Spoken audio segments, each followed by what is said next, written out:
Wasconi, the CPA chair. Thank everybody for coming. We're going to start off with the public hearing for the CPA plan that we've been so diligently working on. We had an information session at the senior center on February 26th that was very well attended. A lot of good ideas came out. Anna Callahan, our consultant, made a wonderful presentation for us. A lot of good thoughts coming out. So I just want to, and that was recorded. If anybody has missed it and wants to go back and see it. So I am going to turn this over to Anna to talk about the CPA plan. Anna? Great. So I don't know how many members of the public were at the February meeting. I'm going to give a sort of shortened version of that presentation and cover, still the same themes, but not go into as long of a presentation as we were at that February 26th meeting. But I do have a short PowerPoint presentation. That's a version of what I showed at the meeting. Let me pull this up. And Josh, I'm a co-host, right? So I can just share it? Yep. Yeah, okay. Okay.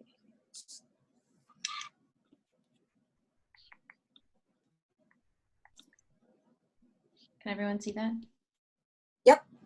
Yeah, okay. Okay.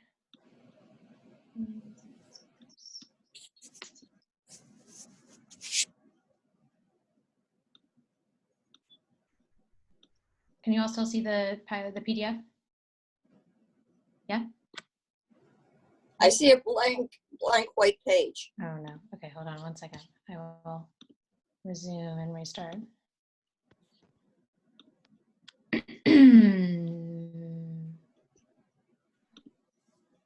Okay, this is being recorded correctly? Yeah, so this meeting is being recorded. Yes. Yeah. Yes. Thank you. Public needs to know that. Thank you. Okay, can everyone see it now? Thank you, Carlton. Yep, Yeah, okay, good, great. Okay, so I'll go through this pretty quickly. Let's see if I can do this.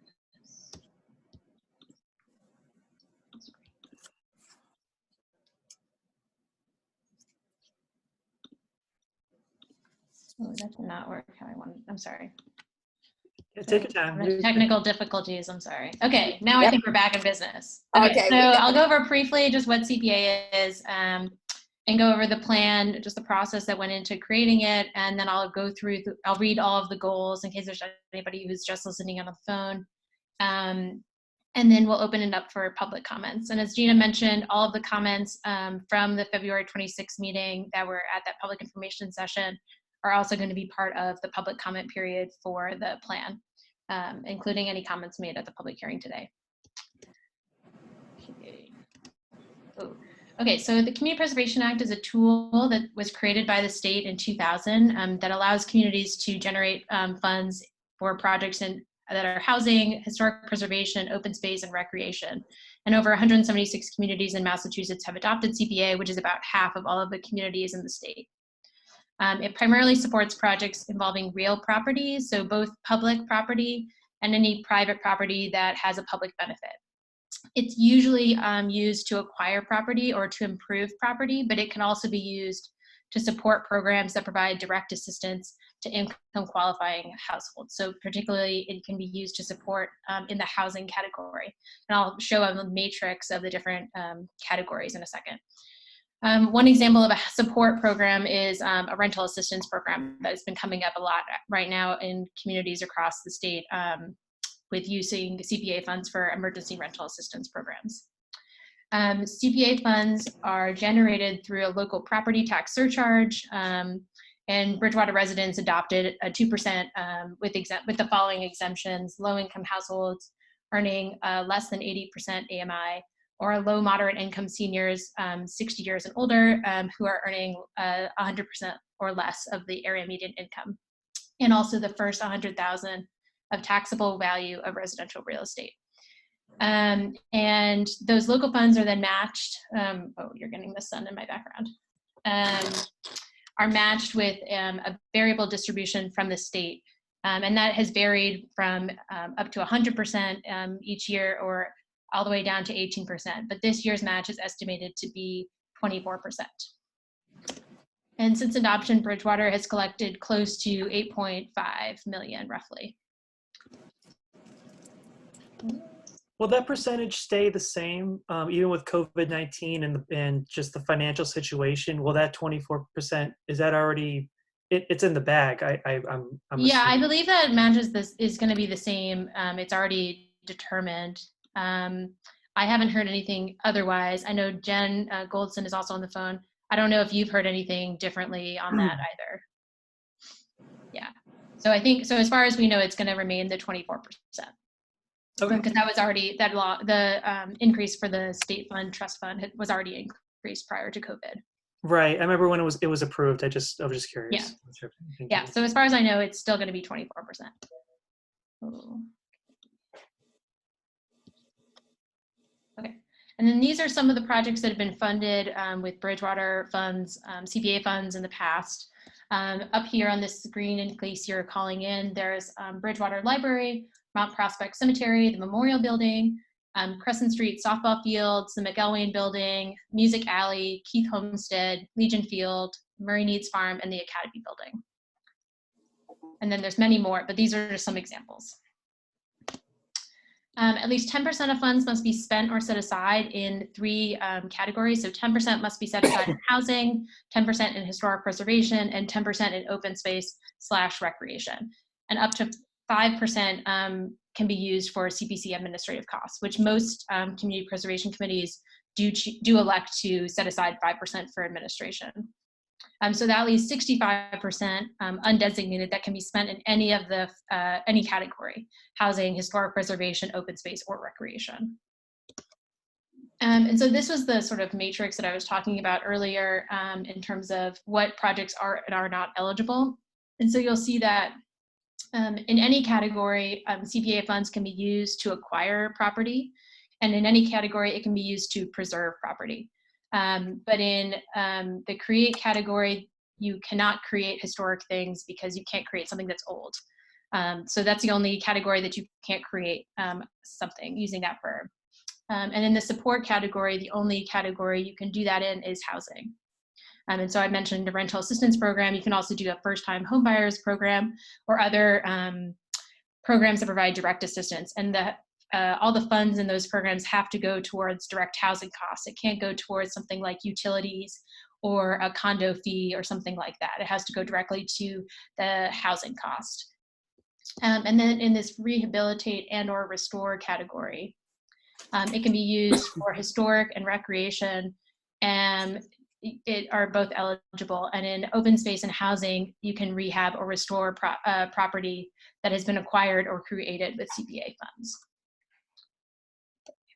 So then in the plan, the process that went into that, it seeks to answer sort of these key questions. The Community Preservation Plan is a guiding document for both the committee in terms of guiding and as they evaluate applications that come in, and also trying to solicit the kind of applications that will fulfill the needs that they've identified in the community through this process. So it asks these key questions such as, how could CPA funds create the most benefits for your community? How should these competing interests across all of these categories be balanced with one another? And how should the town decide which applications should be funded? So it helps guide the CPC in their decision-making as they evaluate them.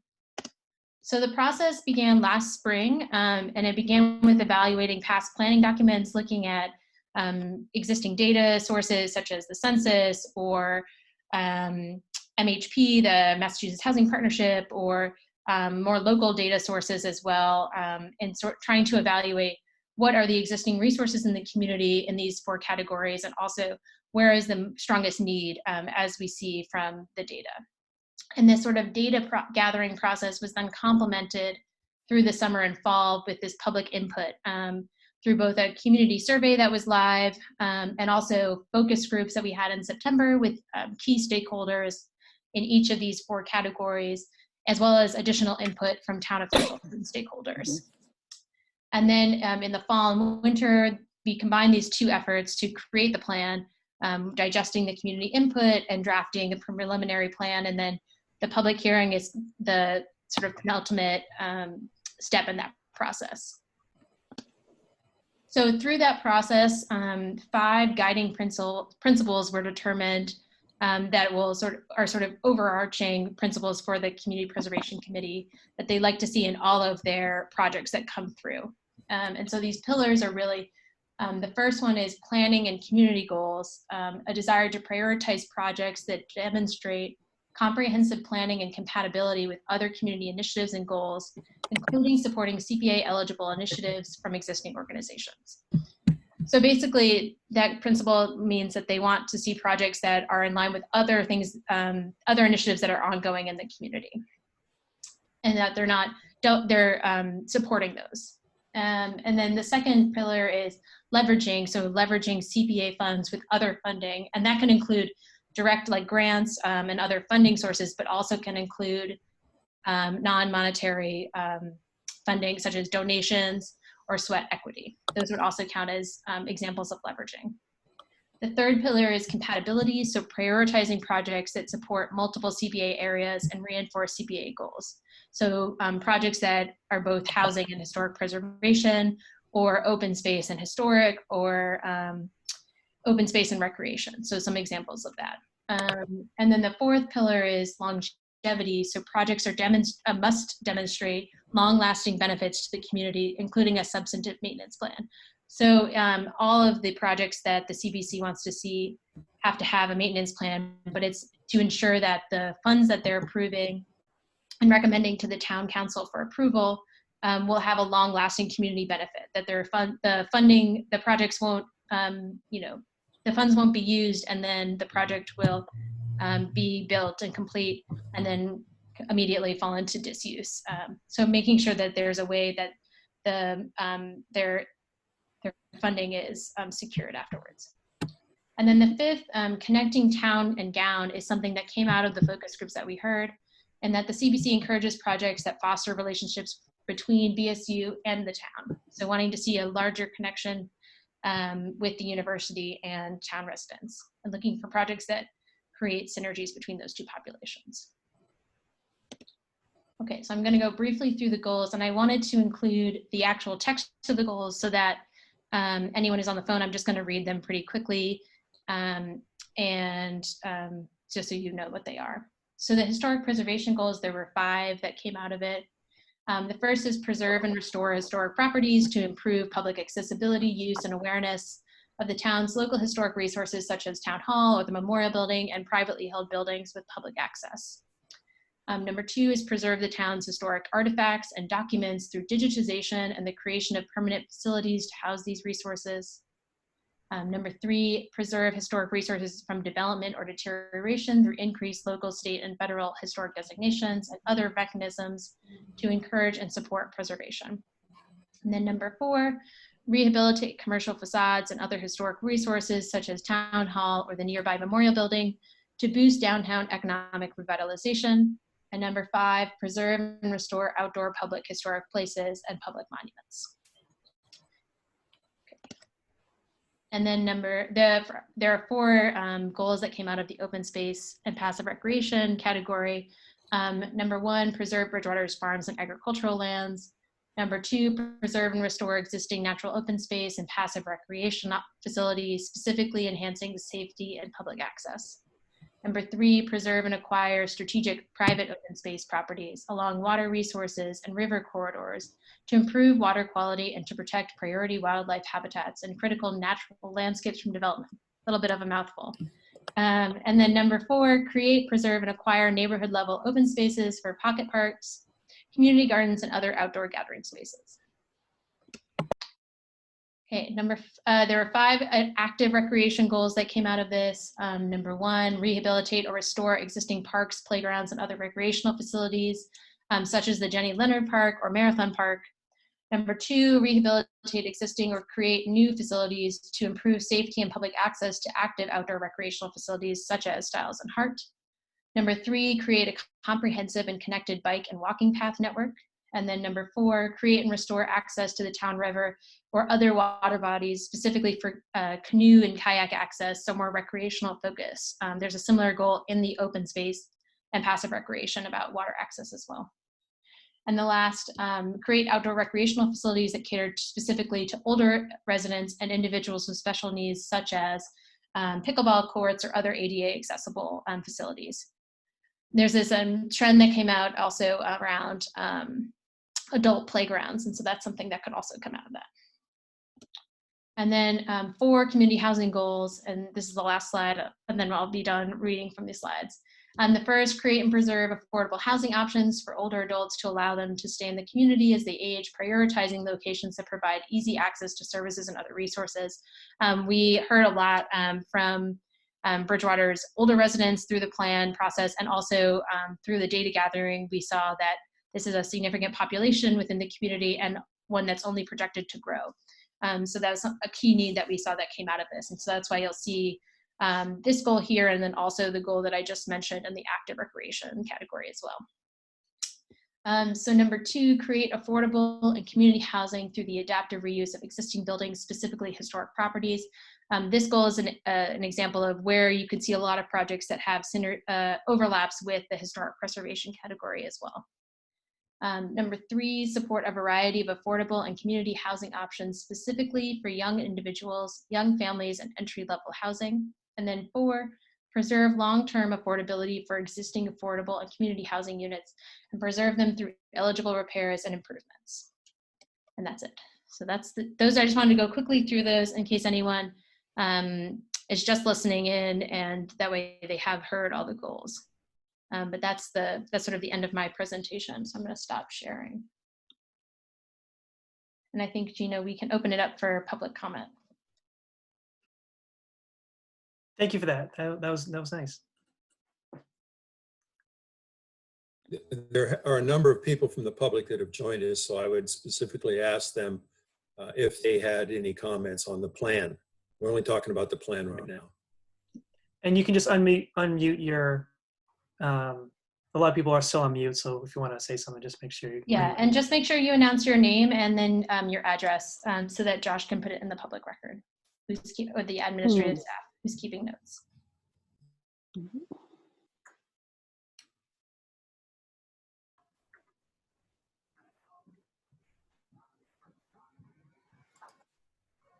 You, puppy. I hear someone talking, but I don't know if they're talking. Hi, am I up? Yeah, David, if you want to Okay, go. yes. All right. Great job on the plan, but I'm missing 2 things. Both historic, access to historic artifacts. Now, possibly when we sent in our input, Hey, David, I'm going to interrupt for a second. I recognize your voice, but can you just state your name and address for Josh? Oh, I'm sorry, Gina. That's David okay. Moore. David Moore, 54 Flag Street, Chairman of the Historical Commission. We've got a ton of historic artifacts. We've got quite a few. The library historical room is bulging with things, but the problem is making it easier. I hope we can make it easier for people to access these artifacts mainly online. I know the town has recently acquired a large scanner for mapping and larger pictures. We just like to be able to find a way to put more of them online. And then on the open space plan, I'm very familiar with all of the open space we have in town. I've worked on acquiring some of it years ago, and in the last couple of months, I've walked all of the open space parks and so forth. Some of them are great, but we need accessibility. I mean, we talk about accessibility to buildings. We need accessibility to these open space areas. Some of them are wide, broad paths, easy to navigate. But other ones, I was down at Stiles and Hat not too long ago, and it's I know it's a project in the making and so forth, but we really got to do some work. And parts of I was down at Tucker Woods and And that's another project that's a lot of trees down across the trails. And I know we can't use CPC funds to maintain these, but when the park is first set up in the beginning, if something could be done, the trails made wide enough so that we can try to encourage the highway department or Parks and Recreation to come up with a piece of equipment that twice a year drive down these trails and just cut the brush back. That's all. But accessibility to both historic artifacts and to the open space trails. Okay, great. Thank you. Any other comments, public comments? Well, if I could just touch on just to address David's concerns really quick. Sure. I just want to just give you like some background. Kevin, we're to listen to the public. We're going to talk about that later, please. Oh, okay. I just was, Session. we did a walkthrough. Okay. Thank you. Thank you. Any other public comments? Okay, hearing none, I'm going to open up to CPC comments. Anybody on the CPC? Kevin, you're up. Okay. Yep. Sorry, I didn't know we're taking turns like that. That's okay.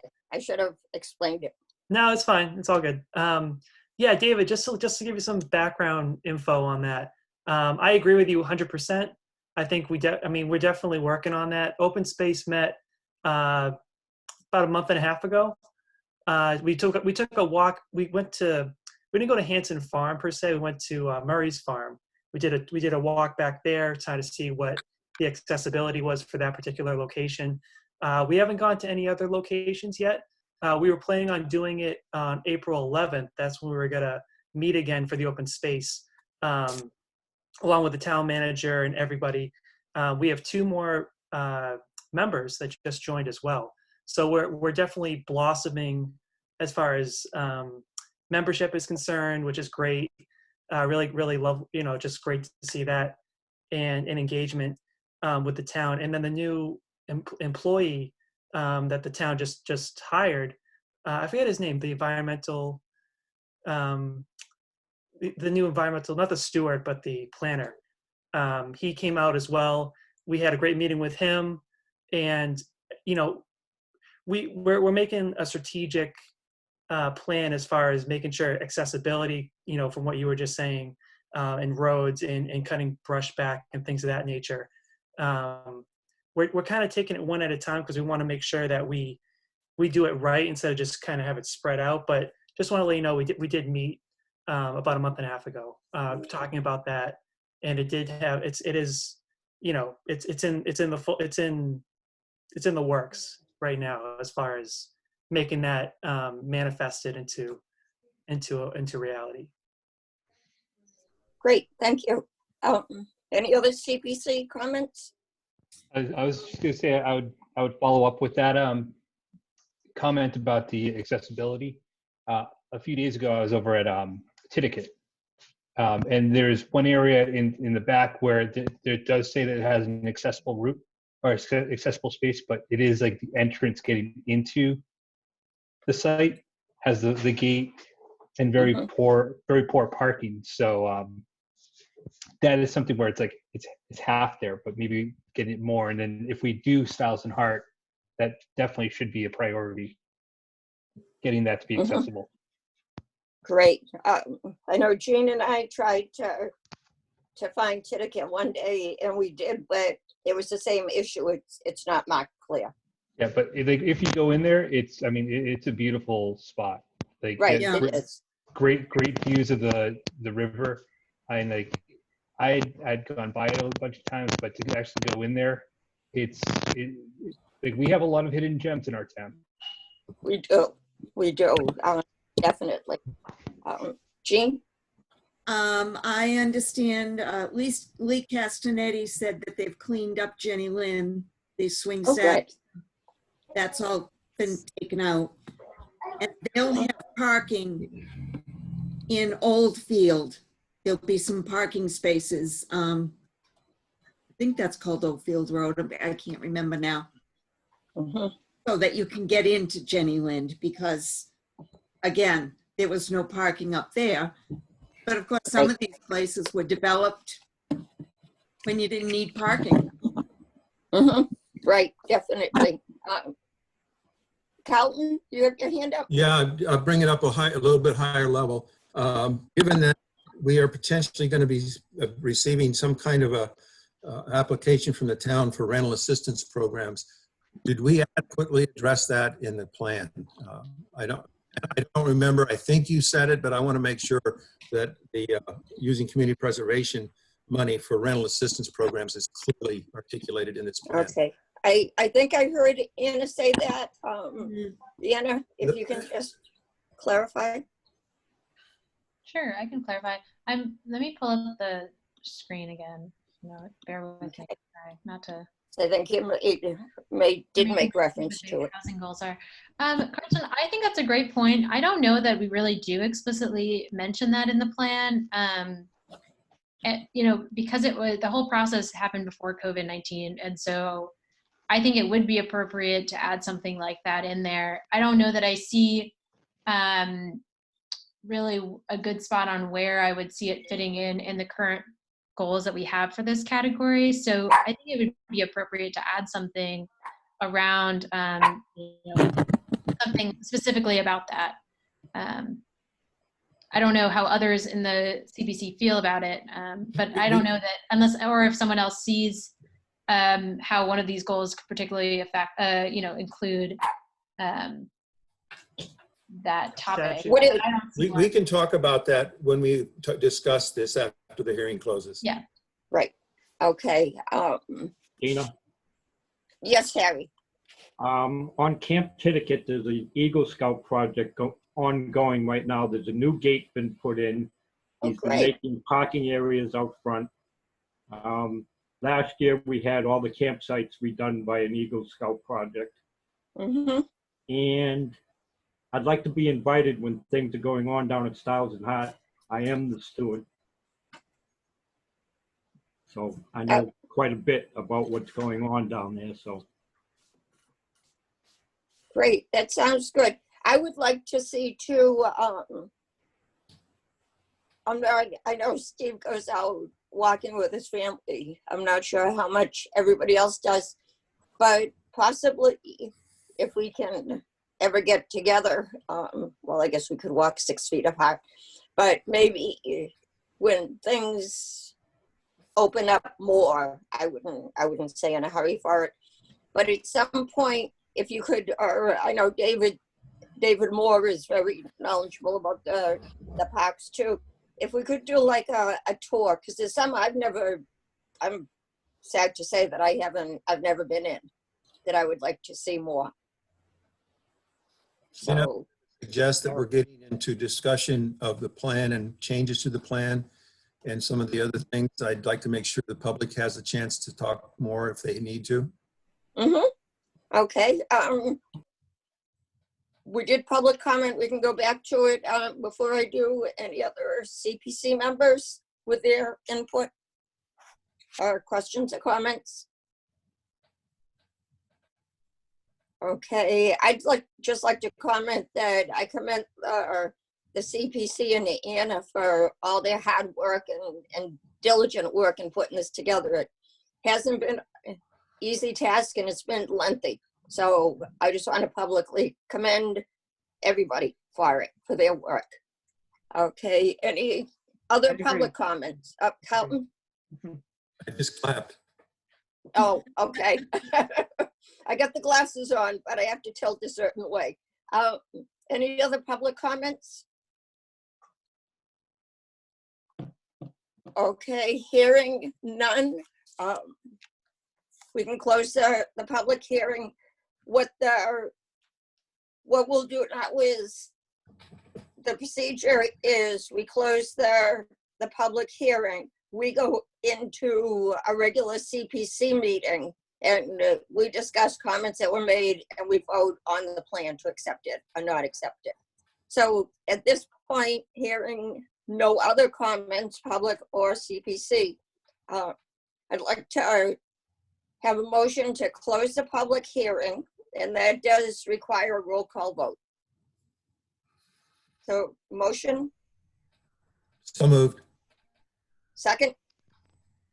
Second. Can you Okay. just say your name when you motion and when you Oh. second, please? Yeah. That's right. Okay. Carlton, you want to give your motion again? Your Yeah, name? Carlton, so moved. And Stephen Rogan, second. Oh, okay. And I'm just going to do the roll call vote now. And we'll start with Okay. Gina. Mhm. Jean, Yes. Kevin,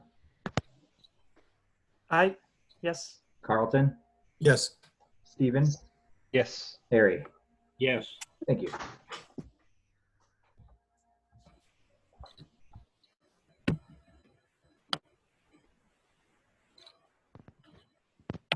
Okay. Are we set?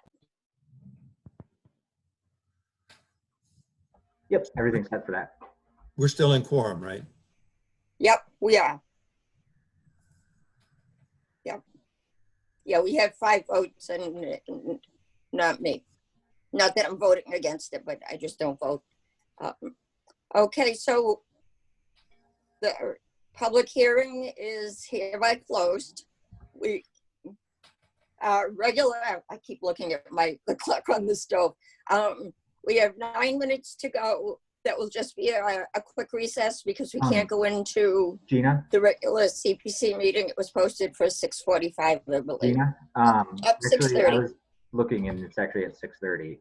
It is 6:30. That's why I just looked closer at the agenda. Okay, so we're gonna close this and go directly into the CPC meeting, and everybody's welcome to stay on for that. Okay, it is 6:37, and I'm going to call the regular general meeting of the Community Preservation Committee to order. What I would like to do, because of the way the agenda, excuse me, the agenda has as the 4th item to discuss and vote on the CPA plan, I'd like to entertain a motion to take it out of order and move it up to first so we can basically continue from what we're talking about. So moved. Carlton? Gina, did you want to motion to take that before the public comments? I think so, don't I? Your call. I'd just like to take it ahead of like minutes and financial reports. What's the feeling of the committee to move it right at the start or do public comments first?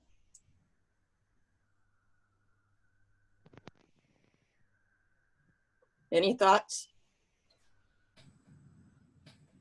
I mean, we can go either way. I think it might be nice to start first, and then we can take public comments later, just so they can.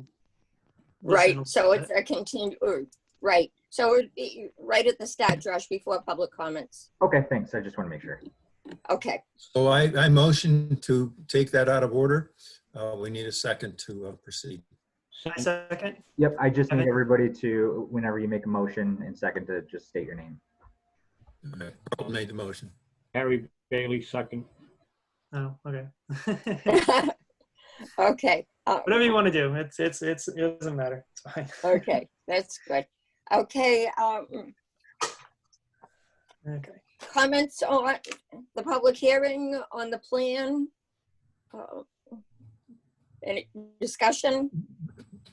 Thank you. Or are we set just to We- vote on it? Is everybody set? I think we might want to talk about Carlton's suggestion around the We- emergency rental assistance. Oh, that's right. Yeah, but we need to vote on the motion. We did not vote on the motion. The motion to discuss? To take it out of order. Oh, okay, that's right. Yeah. I'm sorry. I'm jumping ahead here. Okay, all in favor of Carlton's motion to take the discuss have and to do vote the on the roll call CPA vote. plan out of order and move it to, Roll call. Roll call. okay, Okay.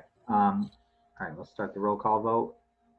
Gina, yes. Jean, Yes. Kevin, Yep. Yes. Carlton, Yes.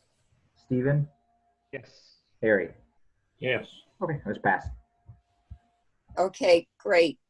Okay, discussion on the CPA plan is Anna just said to discuss the rental assistance. I think that was the term that you used. I heard three things, if I might intercede here. David Moore talked about accessibility, both to historic artifacts and documents, I think, and also access to our parks. And I think that's clearly articulated in this document in a number of places, but I really appreciate the fact that it's been reinforced that we need that. So if it's not active enough in the plan, we can ask Anna to strengthen the text. But I think, personally, I think we've got it already identified because remember in the open space passive, there was an access goal, and I think somewhere else. So I think that what's new is access to historic artifacts. And I think that's something we need to add into those historic goals. Good point. Can I interject? Sure. Just to address the historic artifacts. I'm going to read the goal, the second number 2 under historic preservation, which says preserve the town's historic artifacts and documents through digitization and the creation of permanent facilities to house these resources. Okay, so it looks like we already have it covered. Sounds good to me. But it's yeah, it was a good point to bring up, David and Carlton. Very good. Okay. Other discussion. I know we have the rental. Gina, could I just Update? interject on that? Sure, Jen. Anna, is this your screen we're looking at? Yeah, this is the agenda. Could you just bring up the those principles? Because there was one about Yeah, 1 second. maintenance, and I wonder if I might be off base here, so tell me if you think so, but I wonder if there's a way to integrate the more specific about the trail maintenance. You know, I know that this is broad and would apply to all projects, not just recreation. Yeah, I But think we wonder have if that- maintenance. Sorry, we have maintenance buildings, but we don't have that on parks and that kind of thing. I don't think. Yeah, and so that would be in the longevity, I guess. Yeah. Substantive maintenance plan. I know it's not specific to certain projects, but I But it wonder if says all there's a way to projects. capture, because when I think of a maintenance plan, I think of like the thing that you're buying might not have been the trails. It might have been the open space per se. But I'm just trying to think of a way to integrate it more clearly into you expect that access in addition to maintaining the asset you bought. And maybe it doesn't belong there, but I thought of those general principles as a Can you all place see maybe I just pulled up the actual plan, just because that language from the presentation is like a truncated version. Yeah. So this is exactly what it says in the plan. Projects are required to demonstrate long-lasting benefits to the community. As part of this, applicants must demonstrate their ability to maintain the value of the CPC's investment through ongoing self-funded maintenance. CPC funds cannot be used to support ongoing maintenance on the site.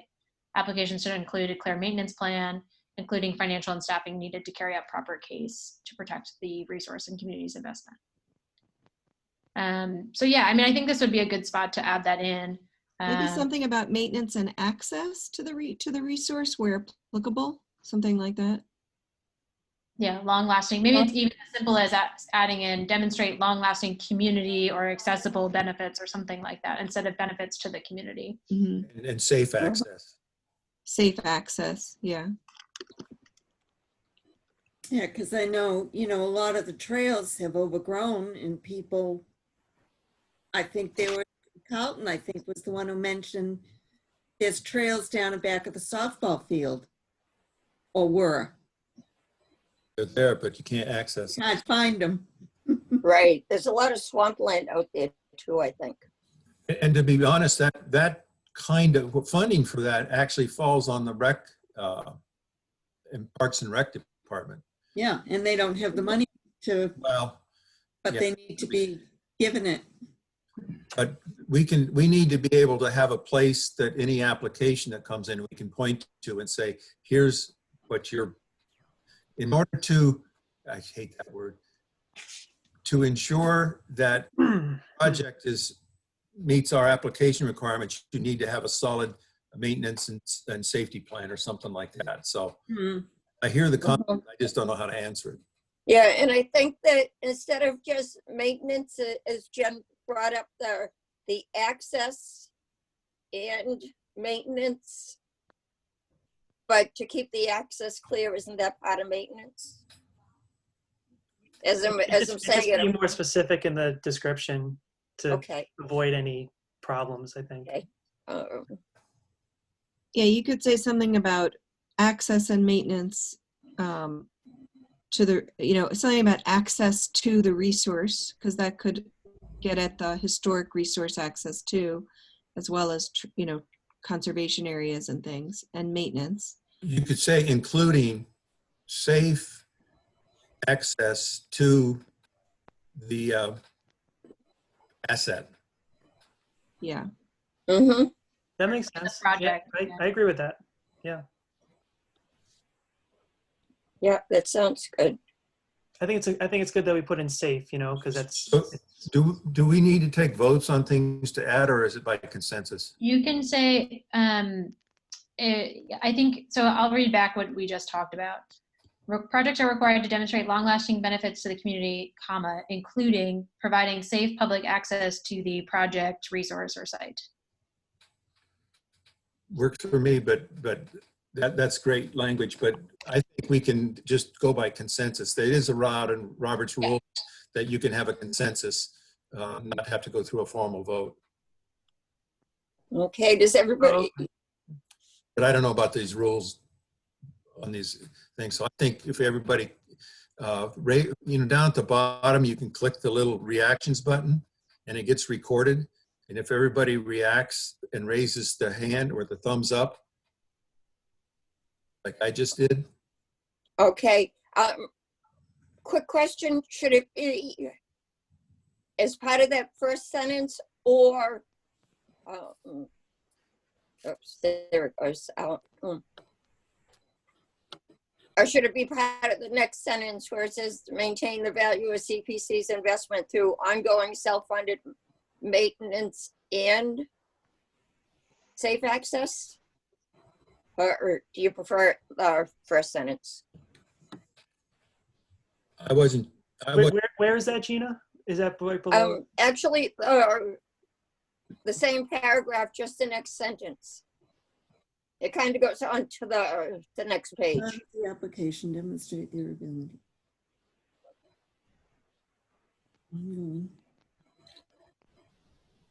It was, this application should include a clear maintenance plan for the project, including financial and staffing needed. Oh, okay, to carry out proper case. Right, to maintain safe Yeah. access. Can you all see where I'm highlighting or no? What was that, Anna? Can you all see what I'm highlighting or no? Yes. Yeah. Okay. This is where Gina's talking about. Right, Gina? Right. I think it's fine. Whichever spot you want me to put it, I'm happy to put it. I personally, I think the last sentence, application should include a clear maintenance plan for the project, including financial staffing to carry out proper case to protect the resource and community investment, comma, and to ensure safe, continuous access, whatever you said. Right, that's good. Because after I said the sentence that's highlighted, when I repeated it, I jumped it to the next one. So I agree with that, having it in the last sentence. The sentence that starts with application should. Correct.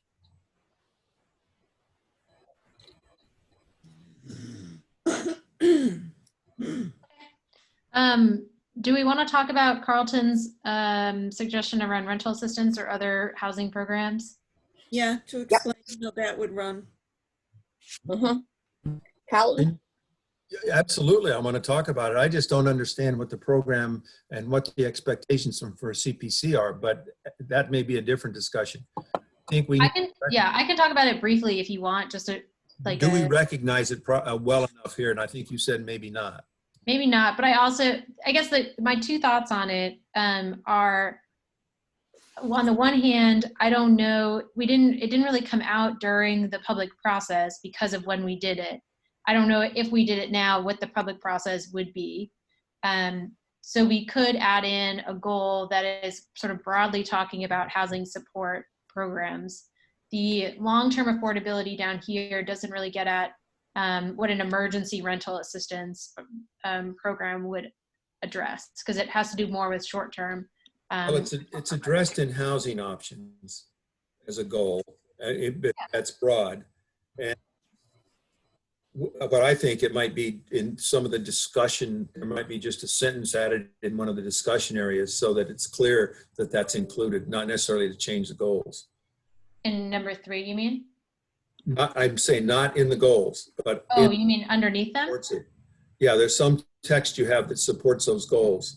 Yeah. Describes what it means, and I think it belongs down there. Because How would that work? sorry? How would emergency rental assistance work? I mean, obviously it's a short term.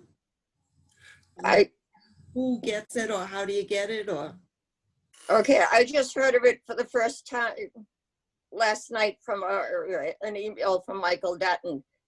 Carlton and Anna might have more knowledge. All Michael said was that's what they're working on. Yeah. Right. So the emergency rental assistance program would provide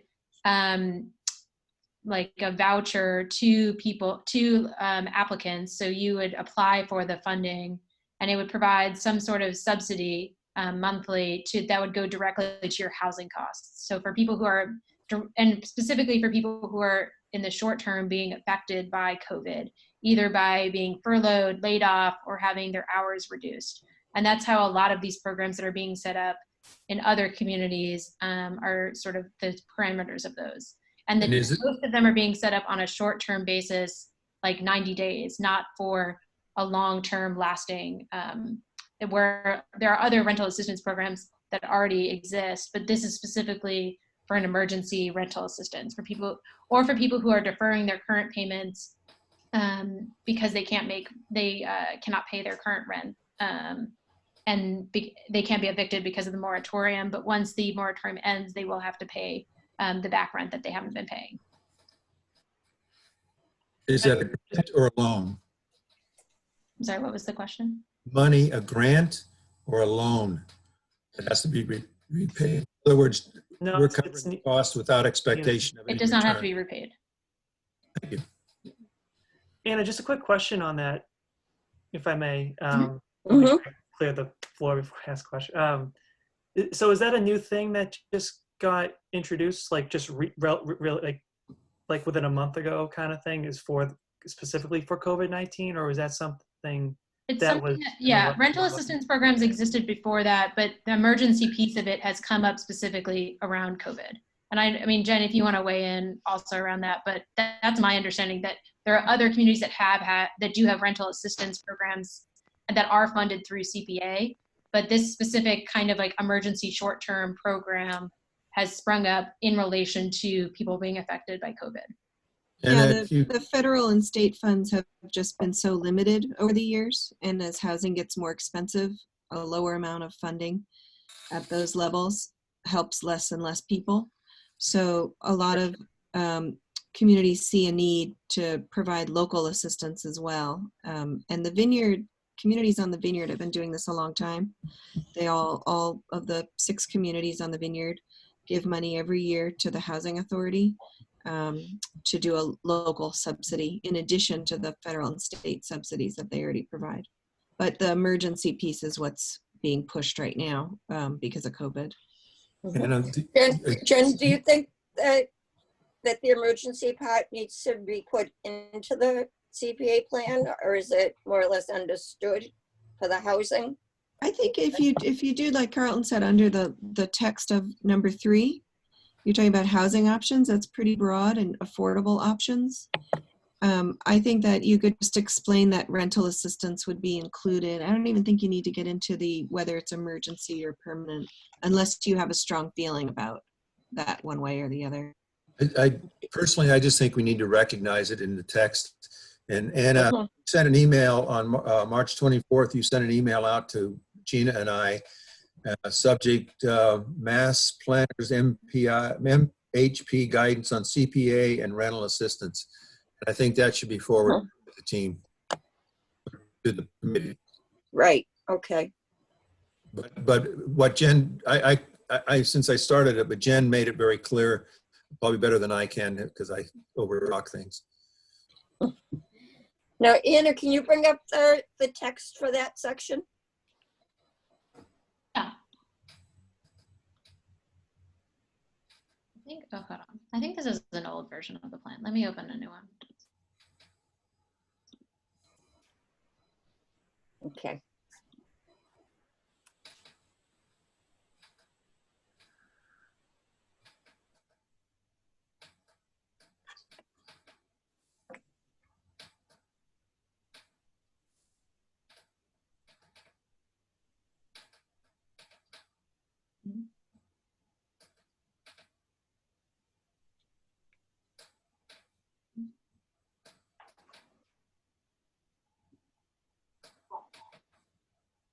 Maybe while I'm looking for it, is there anything else that needs to be discussed around the plan? Only go ahead. Okay. Yeah, just out of curiosity, just something that popped in my mind. Is there a certain budget as relating to the emergency wording in this edition? Is there a certain budget only for that, like a short-term thing, or is it? Because I imagine once we add the wording into the plan, for us, it's going to be kind of more general, and because this is going to be a means to an end. Correct me if I'm wrong, but if that's going to be the case, for just the emergency Amount of money, Kevin? I'm sorry, what was that? Do you mean a set amount of money for? Yes, like a separate budget, if you will.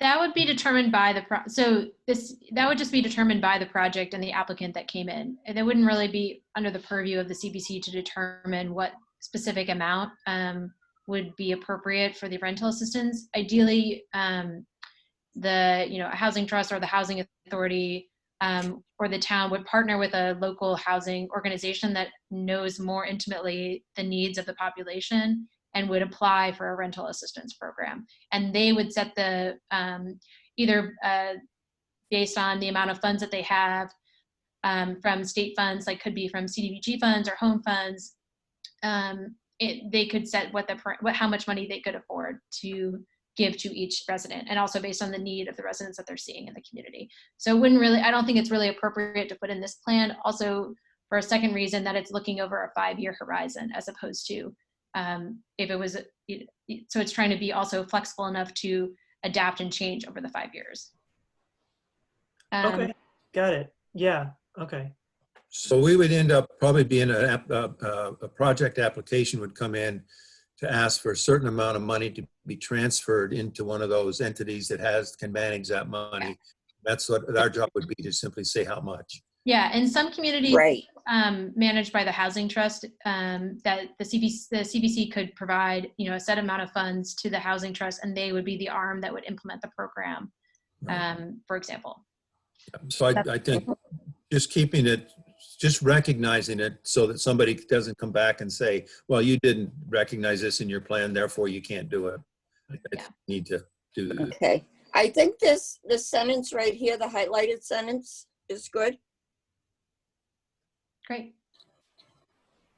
Okay, other thoughts on the addition that's highlighted? Is that an addition or is that already there? That's already in the plan. Oh, okay. I saw it highlighted, so I thought you just added it. No, I just highlighted it because I saw it when I scrolled to the text. Okay, I apologize. My feeling is that covers it. I concur. I concur. Okay. I don't know about everybody else, but I do. Okay, consensus? Rental. I just need to read it for a minute here, just to, Okay. Take your time. at least for me. It can always be Okay, flexible. take your time.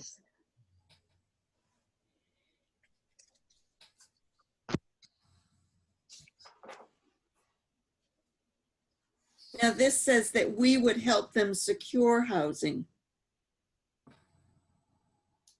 That would be different than Oh, good point. rental, wouldn't it? Yeah, but it says secure housing and make regular rent payments. Mhm.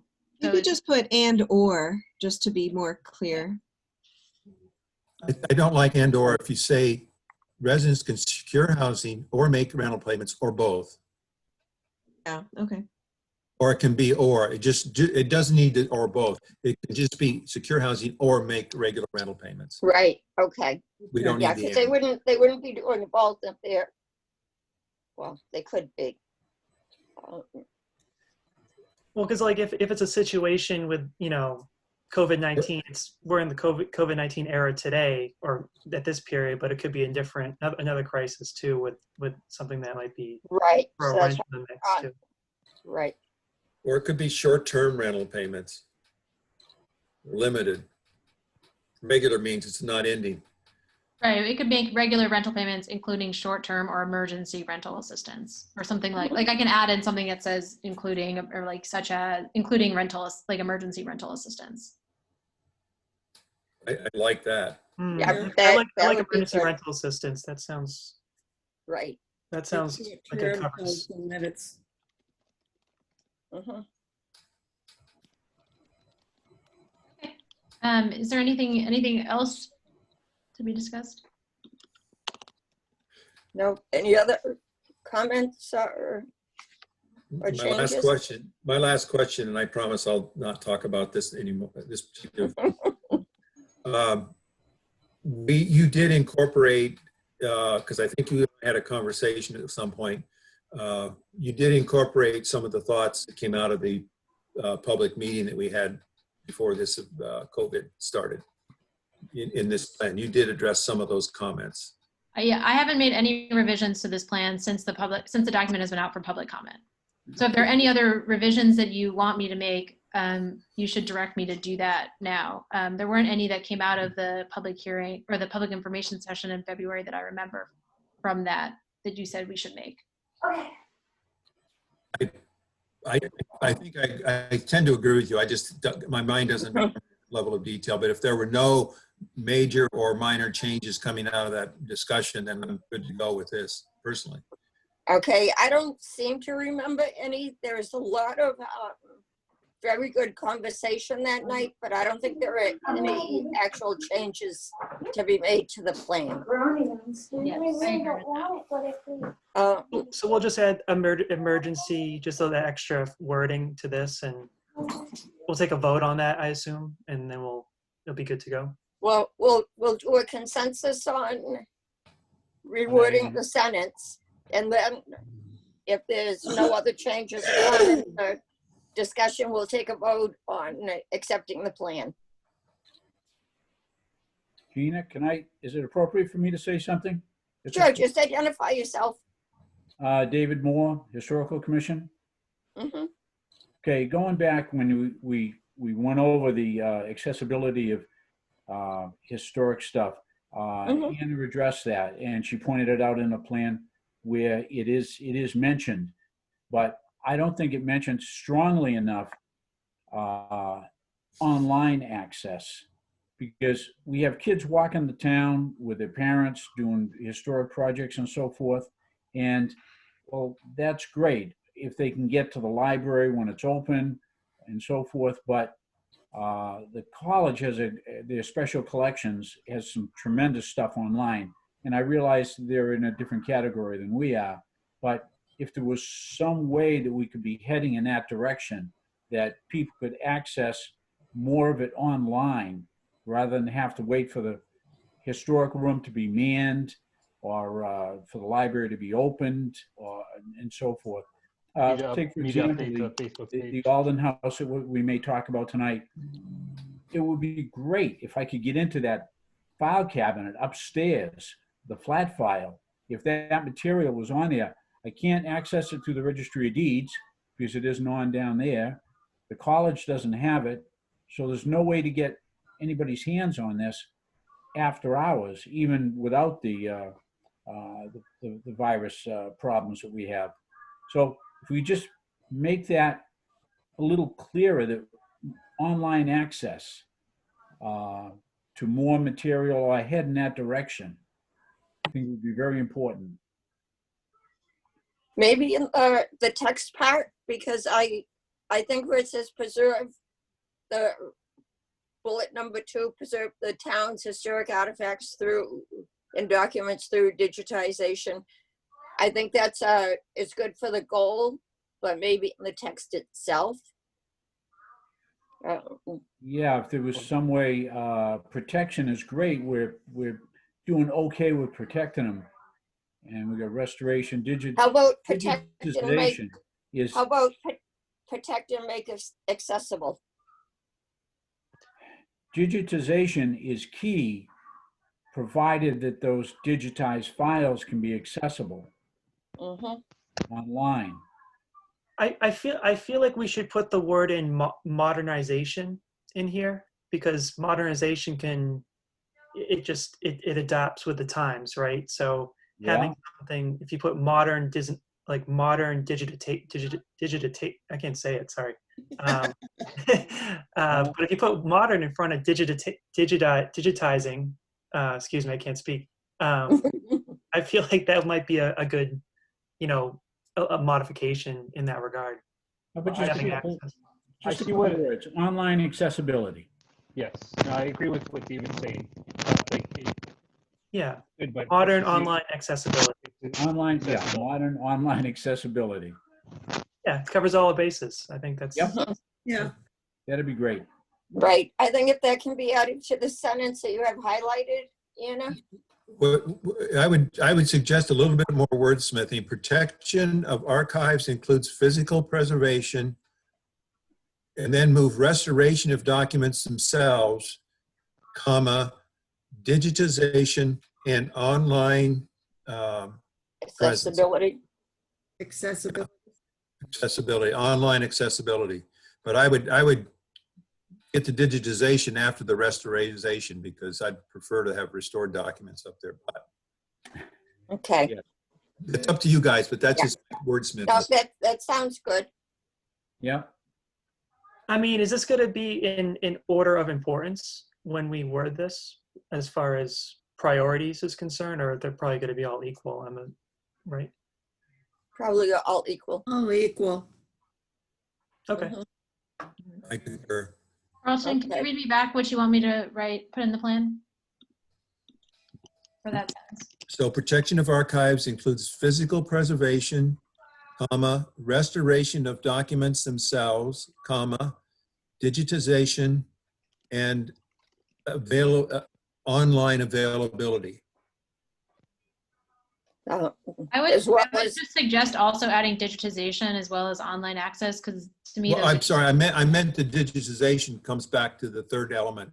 And the Right. Restoration of documents and then digitization. As well as Online ensuring Online- proper Online climate. accessibility in big, bold, red print. All caps. Actually, my suggestion doesn't quite flow. Protection of archives includes physical preservation and restoration of documents themselves, as well as ensuring proper climate and secure storage, comma, digitization and online Accessibility. accessibility. I agree with that. I think it would be nice to put modern online accessibility. I think modern would be a good So addition. suggesting that online might be changing in the future?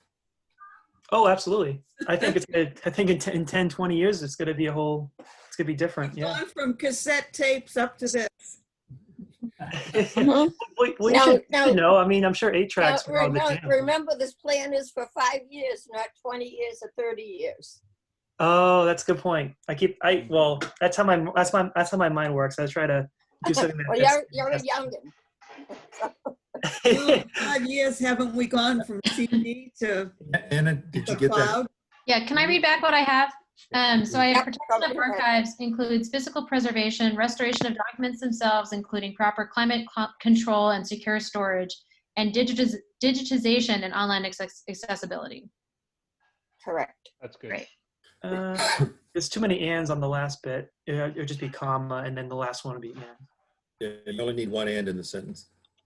Great. Okay, say that again. Protection of Just a- archives includes physical preservation, restorations of documents themselves, including proper climate control and secure storage, digitization, and online accessibility. Right. I can't get the bold red print. No, it'll look like Christmas with the green print. Well, I had to ask. Well done. Well done. Doesn't hurt to ask. Okay, Wow. consensus on that Thank you. is Anna just read? Okay, do we, Well, Can we put we need our modern? hand raised? Wait, if I can find me. Okay, let the minutes show that everybody clicked on the thumbs up or showed the thumb. Well, before I put my thumbs up, Mhm. can we put modernize or modern in there at all? Do we feel like that's needed, or we can pass on that? If you asked for it, so I don't personally think we need that. yeah, I think digitization would just be whatever format is appropriate at the time. I think we're good with without modern, unless we want to make all our historical artifacts VR capable. Right. No, I think leaving out modern, just digitization is good. I think it's more or less understood whatever means of digitizing are out there at the time is how it would be done. Fair enough. Fair enough. Yeah. Okay. Thanks for thinking of it. Okay, good. All great suggestions, and thank you, Anna, for making changes as we're talking. Okay, if there's no other discussion or changes, modifications, I'd like to call for a vote on it. Nope, you need a motion first. and What I that move- you beat me to it. My next thing was going to be, could I have a motion? We're on the I same would- I would wavelength. move to accept the plan with the revisions discussed tonight. I second. Okay, Please state your names. okay. Trash, that was, did you get that one? Carlton and I just Kevin? need everybody to state their name when they make. I'm Okay, sorry, Carl- Justin. Carlton Yeah. made the motion. Need Kevin me to repeat it? Mandeville. Yep. Kevin Mandeville second the motion from Carlton. Okay, all in favor of the motion put forth Roll call. by, Roll call. Yeah, roll call. right, I'm going to, right, all in favor, the vote will be done via a roll call. We'll start with Gina. Okay, roll call. We'll start with Gina. Okay, yes, Jean, Yes. Kevin, Yes. Carlton, Yes. Stephen, Yes. Harry. Yes. Thank you. okay, good. Nice ending to a lot of hard work by everybody. Okay, moving on. I think we still have the Central Square congregational people. No, we have to here. do public comments. Okay, public comments first. Thank you. Okay, I open up for public comments from anybody. Okay, hearing none. Gina, a question. Oh, sure. I don't see it on the agenda to introduce the Alden House project. Okay, that's, yep, it's going under new business. Okay, it's under new business. All right. We're Yep, not- it will be. It's penciled in. It's something to be brought up tonight. Okay, great. Great, thank you. Okay, well, if we could entertain a motion to move up discussion of the Central Square Congregational Church, where we have some members representing the church that have been very patient, waiting through our other discussions. Carlton, motion to take out of order the Central Square Congregational Church. Harry Bailey, second. Okay, all in favor of taking it No. out of order and moving up the discussion on the Central Square Congregational Church? Roll call? Gina? Gina? Yes. Jean? Yes. Kevin? Yes. Carlton? Yes. Stephen? Yes. Harry? Yes. Thank you. Okay, thank you very much. Okay, I reached out to the town manager, who I don't think has joined us yet, was going to join us after his conflict. I had reached out to him because I had sent back in February, I had sent to the town manager requesting via him to have Attorney Rollins, our town council, review the church application and give his thoughts based on the Supreme Court decision, plus the Community Preservation Coalition thoughts on it, thoughts on the church versus state, our church and state. I hadn't heard back, so I reached out again.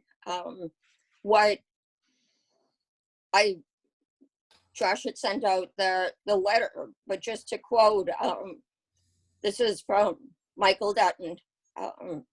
Both Jason and I have warned that any appropriation to a church or other religious organization without very clear historic implications is now prohibited.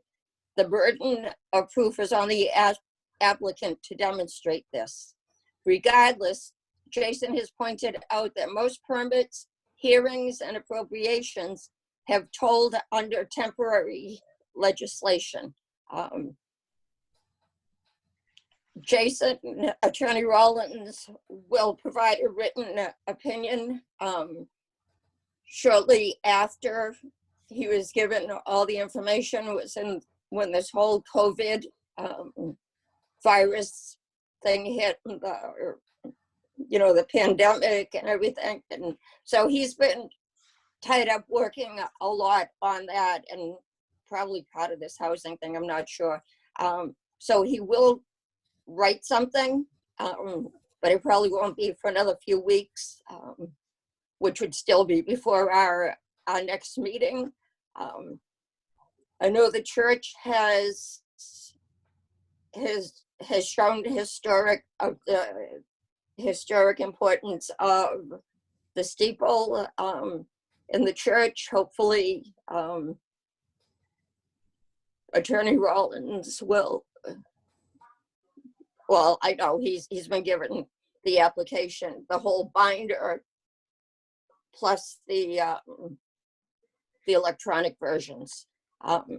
But again, all permitting hearings and appropriations have been paused at the state level, which legislation, basically because of this whole COVID pandemic. Any discussion, comments from anyone, including CPC or Central Square congregational folks?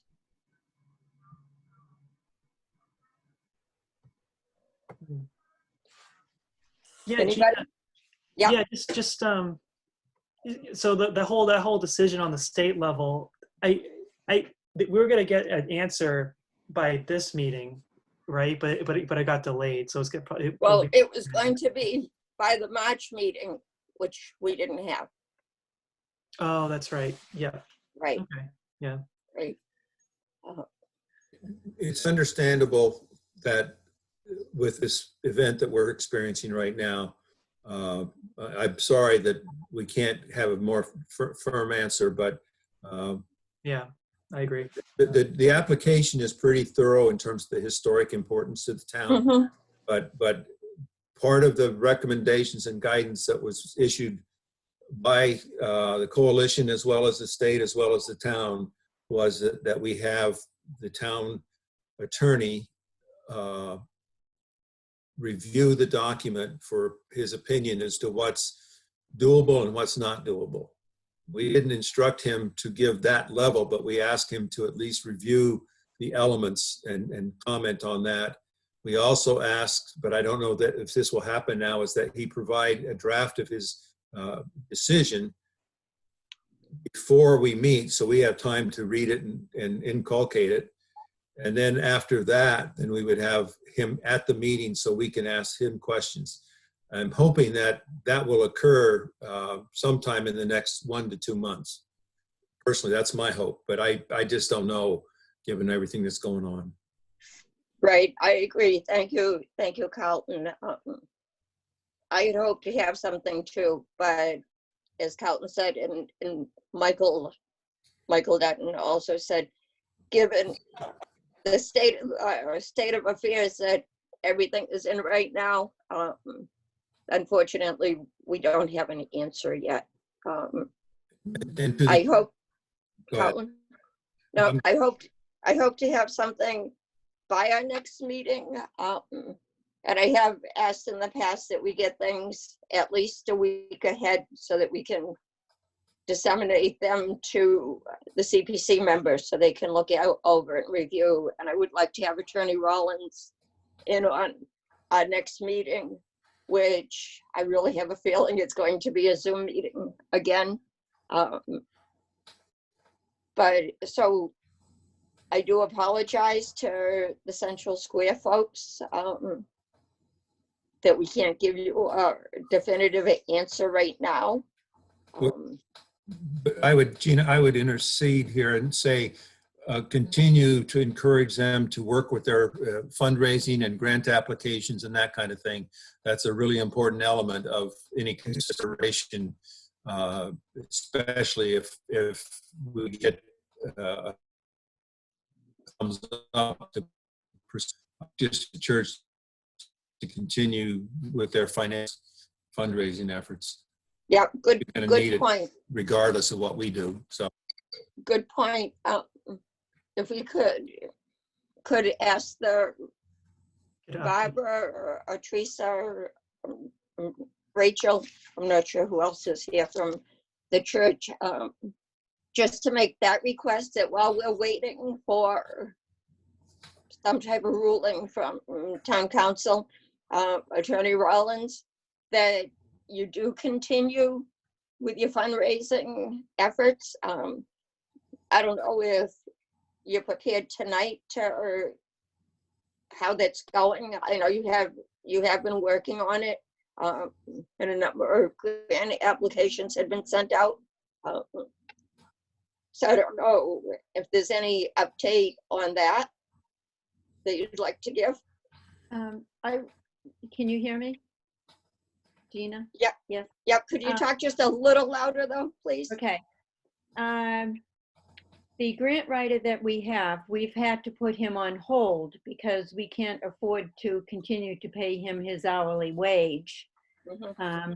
And we've sort of we're all in limbo like you all are. We're just waiting to hear what's going to happen with our application. I've invited our architect. He should be in the meeting also, Jason Wagner.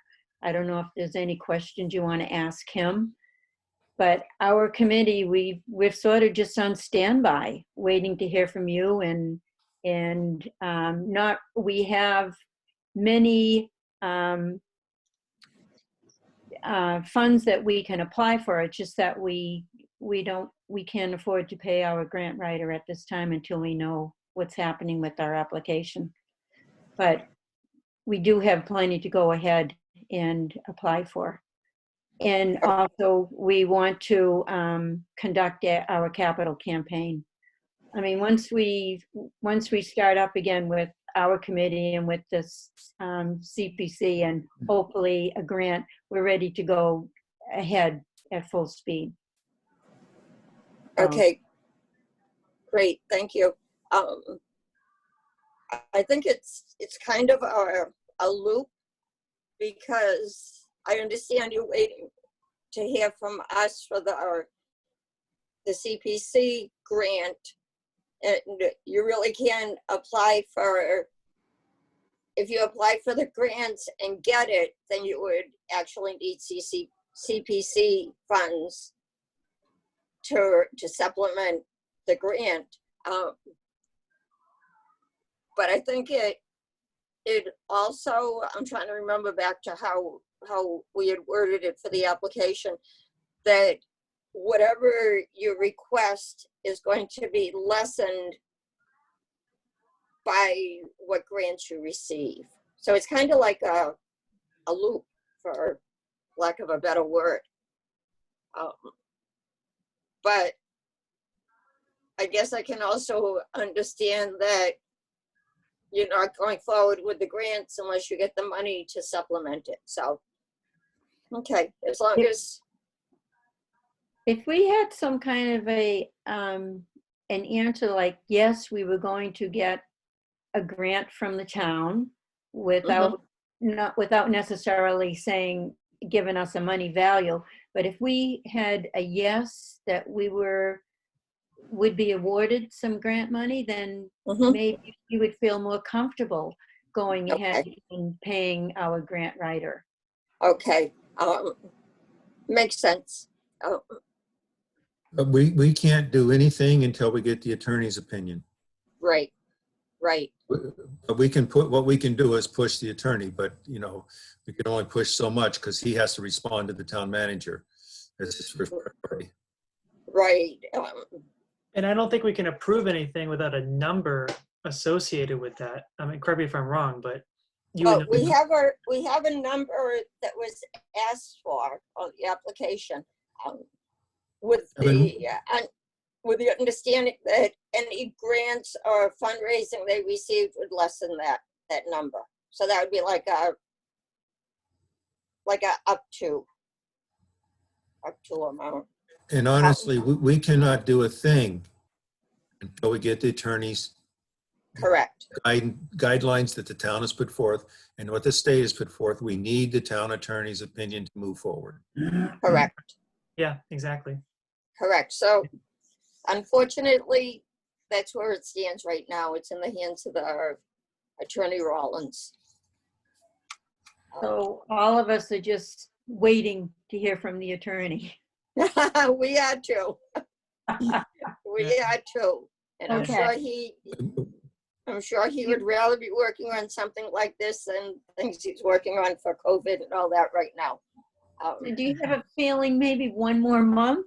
I'm hoping, according to the town manager's letter, it won't be for a few weeks at the earliest, a written opinion. We can keep on him and say that we'd really like it before our May meeting and keep our fingers crossed that we get it.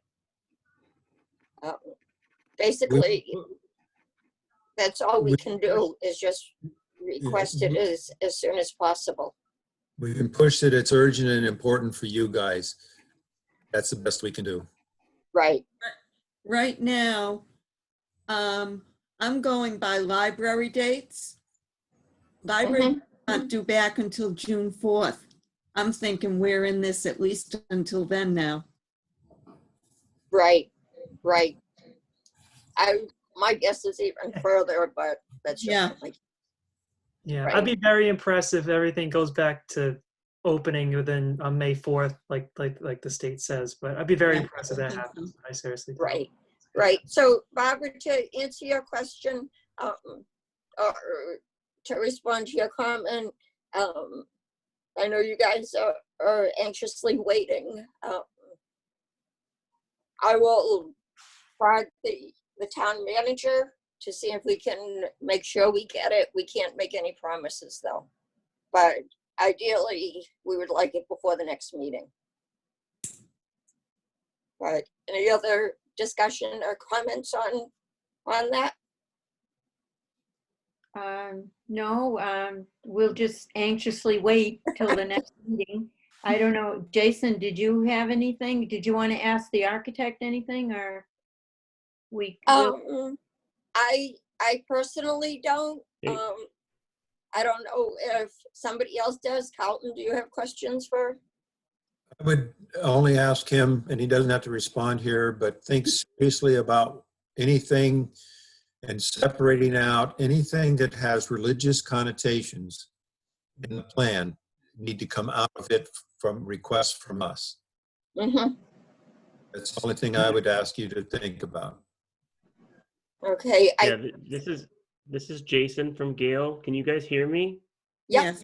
Okay. Unclear.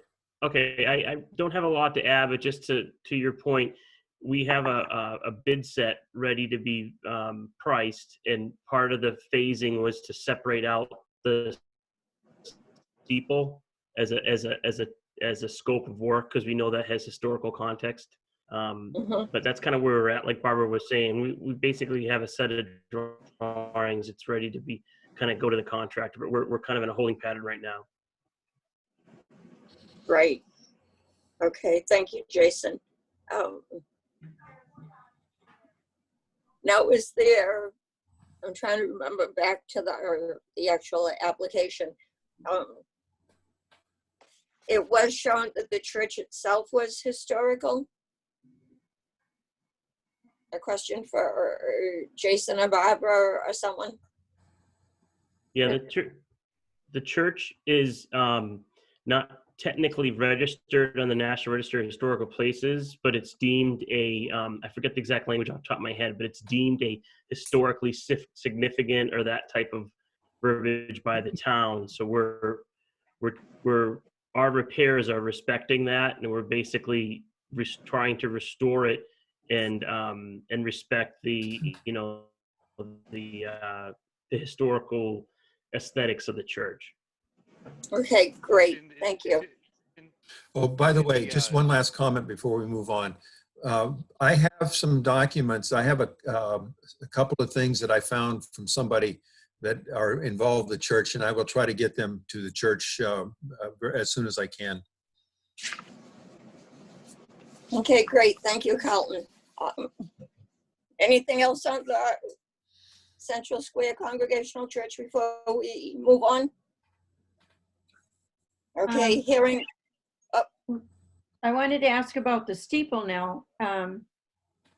There's a lot of documentation we had with it being a historical, of historical value, such as sounding for fires in the town. And also sounding for presidents in the past when they had died. So are we able to look at the steeple of the church as a historical part? My thought is, again, that's one of the things for Attorney Rollins to look at. Okay. It's all part of the package. Okay. That would be my thought for the whole kit and caboodle for him to make a ruling on. But thank you. Okay. Okay, anything else? Okay, moving back to where we started.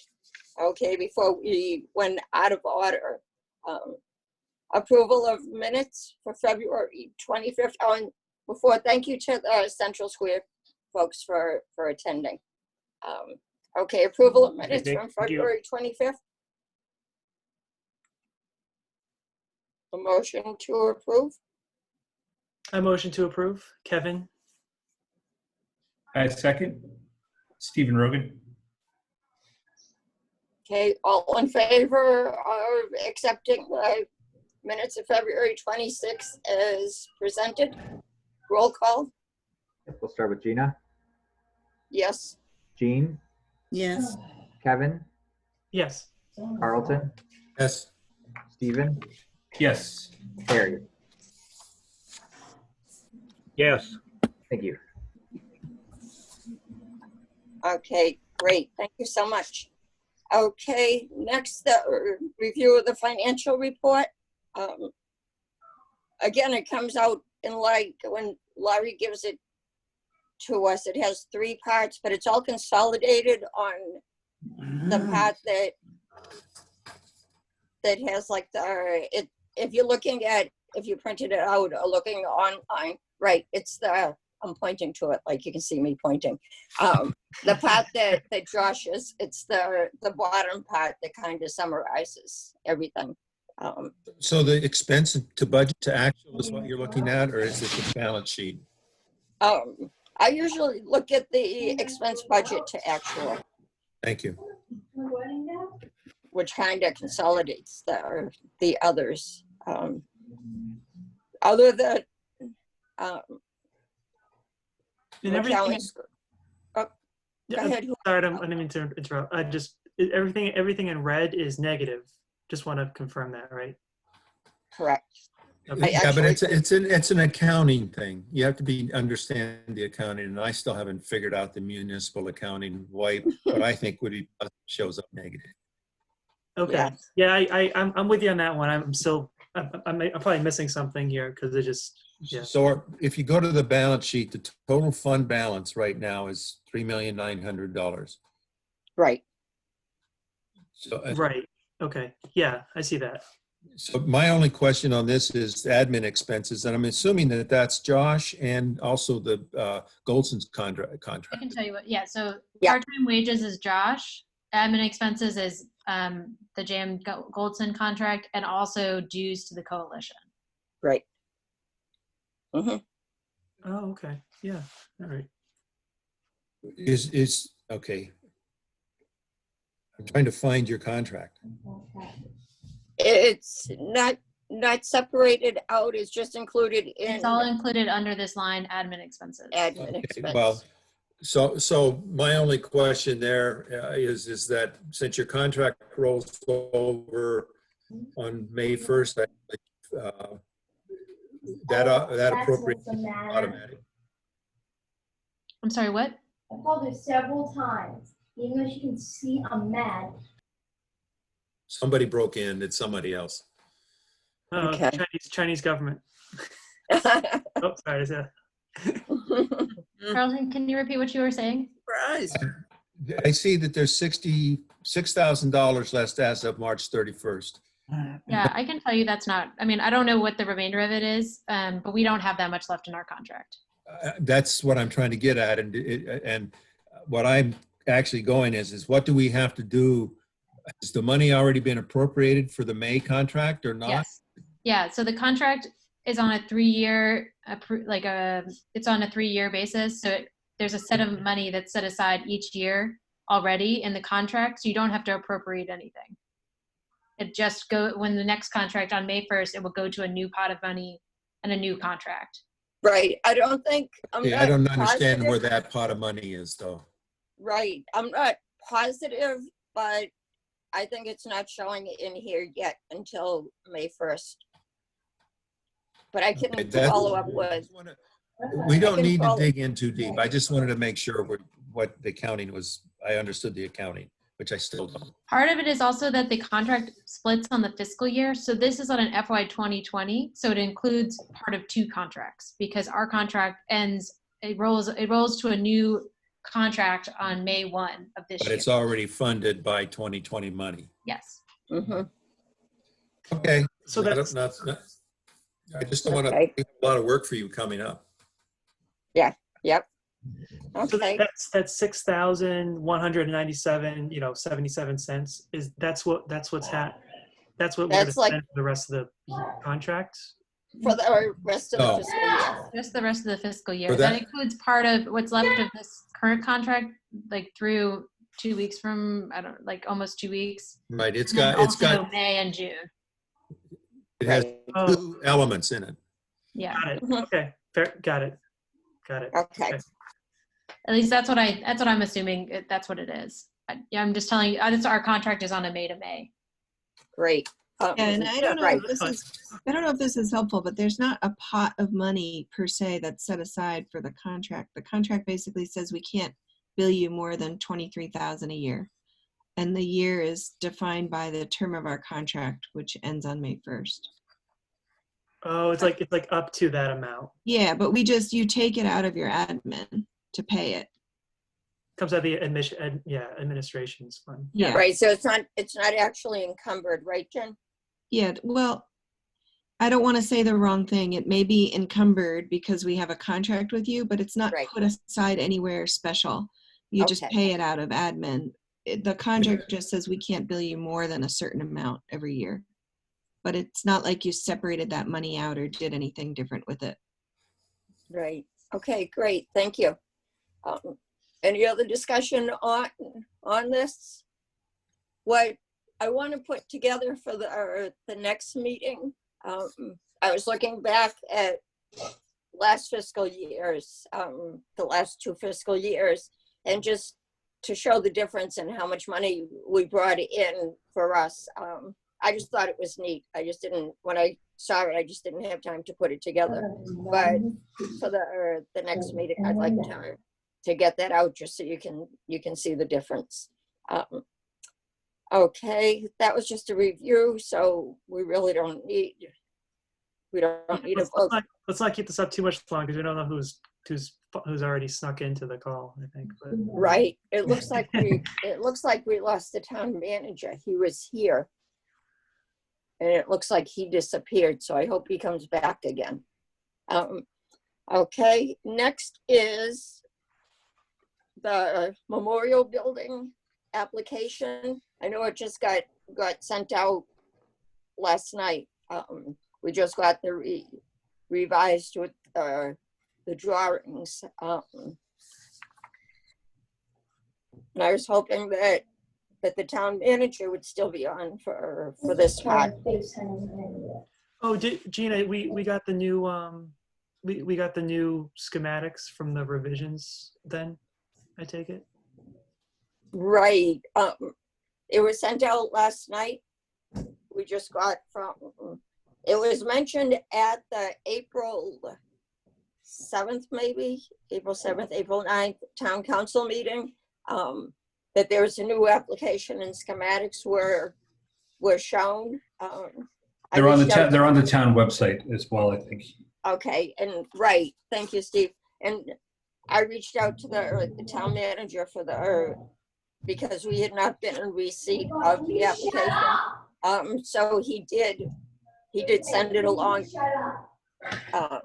last night, and Josh forwarded it. I don't know if anybody's had a chance to look at it. I know Carlton did have some questions on it. And a lot of comments on it. Right. Do you want to get into those now or wait till we? Well, what are we going to do tonight? We're not going to vote on it tonight. We're not going to vote on it. No, it was just an update of where it stood. Well, but I can go through chapter and verse where I don't believe they responded to our questions that we submitted to the town. And I can go through, where's my notes? It also sounds like not everyone had a chance to review the application. So right. We just got it last night. So well, then I would suggest that we don't discuss it tonight. I would like other people to look at it and see what their comments are before I bias anybody. Okay, and according to the town manager, that he was hoping for a decision at our May meeting, but if we have questions in between, but I would say no later. He was hoping for May. I'd say no later than June, because if it's not decided by June 30th, is it $7,000 they have to return? And I apologize, I didn't print out that page, but whatever was part of the grant for, was it the town buildings? It was back from a number of years ago, and there's a balance left, and that would have to be. Balance left on the override that we did for that building. He's never communicated to us that I am aware of directly that there was a time limit on that. I thought the last discussion was that it could roll over, but. Okay, I can ask him that, Carlton. What he had put in the email when he sent the application is that if they didn't have an answer, it would have. I hear you, and I will ask one request from tonight. Under budget narrative, item 5, their application says that they applied for 2 grants to the Mass Disabilities Commission and the Mass Historic Commission. Unfortunately, neither of these grants was successful. I think we asked why they were not successful, and I don't feel like we should be going forward at all until we understand why those state agencies refuse to grant money to the town. I don't know why, and if it's something that we shouldn't, if it's rejected because of something they didn't like, and I don't think we can go forward with this until we get it resolved. Okay, good point. So Okay. that's my one request. Well, how long does it take to, once they put the application, is that going to prolong the whole thing past the June 30th date? Well, I think they're looking for us to approve it. Then it has to go to the council, the town council. Sure. For That'll their take a vote. month. That'll take a month. Right, so that takes a month. So I think that's why he was looking for May. But if we have a bunch of questions, I would encourage all of you CPC members to review the application that Josh sent out last night. If you have any questions, forward them to me. Due to the open meeting law, we can't discuss it, but I can consolidate questions like we've done in the past and send them to the town manager so that we can get answers and be hopefully prepared to vote in May. The Historical Commission has, specifically David Moore, has really looked into the plans, and he's written up and he's kind of worked with Carlton. In what capacity should I bring up our comments if we're holding off until next month? Should I bring up any information and hold off until that next meeting that we have? Or I don't know what protocol is. Okay, is it something that I can put into question the town manager on? I think it's more. I would take a different path.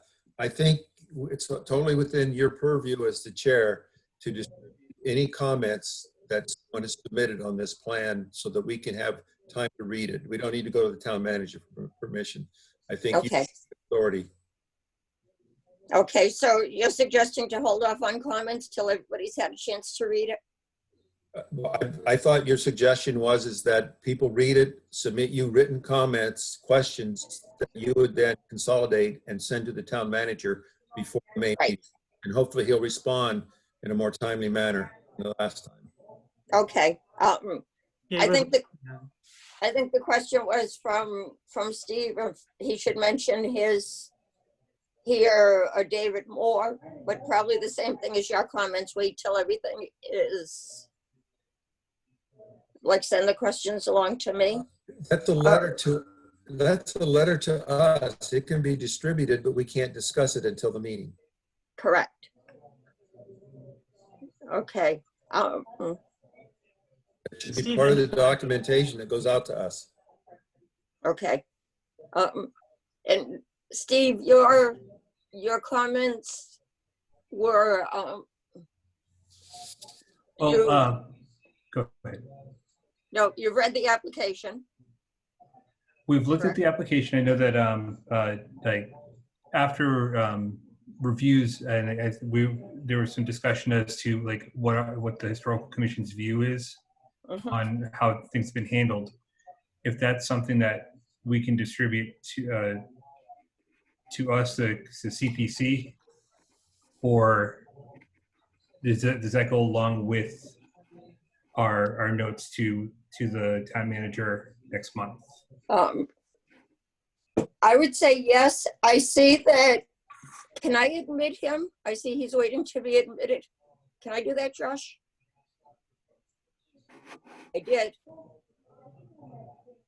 Hi, Michael. There he is. Yep. Sorry, Gina. Can you repeat that? No, I was wondering if I could admit Michael Dutton, but I did. Oh. I saw he was waiting.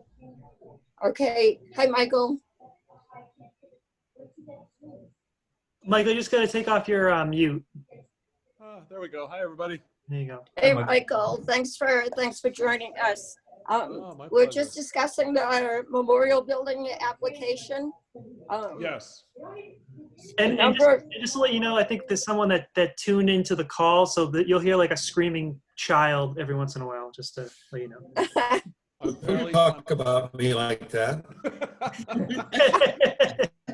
Could be coming from my side. Hey, okay. It's- We're I was just, going to say, I'm fairly confident it's not me, but I'll have to check. it's not me unless there's somebody hiding in here. And that's the TV's off too. Usually I have that in the other room. Michael, we're just talking about the memorial building. Yes. Do you want us to, Josh sent out the application last night. Number of people haven't had a chance to read it. No, Do that's, you want to answer some questions now that people have? Or do you want us to consolidate them and send them to you? honestly, if it's probably more, you probably get better answers if you consolidate them and send them to me, because it'll give me a chance to really sit, think, and get accurate answers. That would probably be the best. I've got obviously a lot of things going on right now, but the challenge with the memorial building is we have to do something by the end of June. And I realize, I'm as much to blame for letting this drag on as anybody, but I gotta figure out a way to get us, sort of over that finish line, or just, the other option is just return the bond funds and leave it at that. But I'd rather not do that. I know the building needs help, and I'd rather get it done. But maybe the best thing to do is just just as each of the members are reading it, just write down the questions, the concerns, and then and even I can compile them if people want to just send them to me. I'm happy to do that, and I'll just try to provide pretty thorough answers, and then make sure that what is the next your next meeting is when? It's May, it's the fourth Wednesday. Hold on. 27th? Yep, 27th. Okay, so I'm going to assume that I'm not going to have to be going to my meeting in Hyannis on the 27th. All right, so we'll I'll make sure I'm at that, well, however it is, at that meeting, and maybe I'll make sure that we bring, if we can, if Cesar has been able to get a historic specialist on by the, certainly before then, we'll make sure that happens too. But so I'll just plan on being there, but I'll give, if you send me all the questions, concerns, all that, I'll compile all of that, or you can compile it, or Josh can.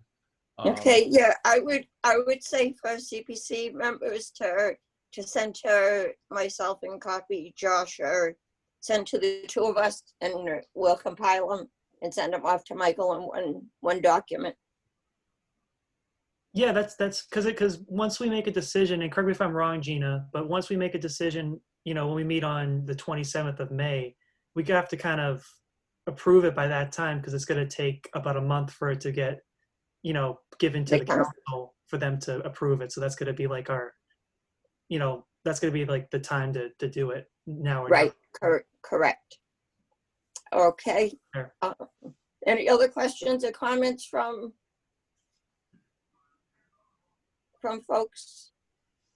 Okay, on memorial building. Where is it on the website? How do people see the? Well, I'm not sure. It's open to the public, right? Or no? Oh yeah, I think so. Right. Okay. Right. It is. Josh also sent it out last night, so you have it. Oh, he did. Okay. Yep, Josh sent it out last night. All right. I know Stephen was telling us it was on the website. I'm on the website now. I just wasn't sure where it was. Yeah. On the website. Okay. I'm not sure exactly. I can, if you don't have what Josh sent out, I can send that link to you. Yeah, I'll check my email for sure. I just wasn't sure. Just if in case I can't find. I'm sure I have it, but I just wanted to ask now. Okay, great, thank you. Okay, moving on, active project update, Carlton Old Bridgewater Historical Society. We have received a draft report. I don't know if that was the last meeting we had, but we did receive a draft report with a request for 95% of the money. The board has, and I haven't gotten a note back from anybody right now, but the board wasn't real pleased with some of the outcomes of, not the outcomes, but the content of the report and expectations against scope. So the president was going to negotiate a lower partial payment. No matter what, I will try to, we're not meeting either right now because of the COVID. Right now, I know the money will be spent. That's what I can say. We've been invoiced for at least the amount of money that is in the Bridgewater account, and certainly the work that was done covers all of that. So, but there are some internal review expectations to go back to the authors to address. We're afraid that, well, I'll get into what we're afraid of, but basically it's coming. I can say the invoice is coming, and I can vouch for the fact that the work was done. I can, you know, so in our process of talking about what to do next, I can vouch that the work was done. Okay, great, thank you. Any questions for Carlton on that? Okay, the next, review and discuss CPA process and protocol from application to payment, including grant agreements and signage. I know we discuss the application. We let the town manager know, who forwards it to the town council. Michael, what is the process after that? Once the council either approves it or denies it, who actually notifies the recipient who holds the grant agreement? Can you just fill us in on the process for that? That's actually a great question. So once it gets an approval from the CPC, it goes on the council agenda for a first reading. So the council will then almost invariably refer it to their budget and finance committee and the finance committee, which has to review all money items. And then once it goes through that process and the recommendations come back from budget and finance back to the council, then it goes on the council agenda for second reading and possible vote. So that's the process. So once it's then voted, usually it depends on who the applicant is. Obviously, if the applicant is the town, you know, then whoever the department is, or whoever the sort of the project applicant will know about it. Ann Holmberg will forward the information that the council voted positively, and then you know, then there's you know, the project gets going, and once it's completed, you know, it's certified as being completed, and then the CPC funds are used to pay for the project. If it goes to you know, a private organization or a nonprofit organization, I'd have to ask Jennifer, because usually that's handled through Jennifer's office, and I don't know the exact process that we use in that case, but I can certainly get her to weigh in on that one. Okay, and one of the things that we've talked about is, in the past, like many moons ago, when I was first on CPC, we had a form that we would submit, the CPC would. There'd be someone from CPC to confirm that the work was completed as the application was approved for, and actually sign off on it. Because right now the bills just come in, and who's actually looking to see that? Obviously, if it's the town, you or whoever put the application in. If it's Park and Rec, it would be Charlie. Right. But if it's a private nonprofit, who actually goes out and verifies the work is done?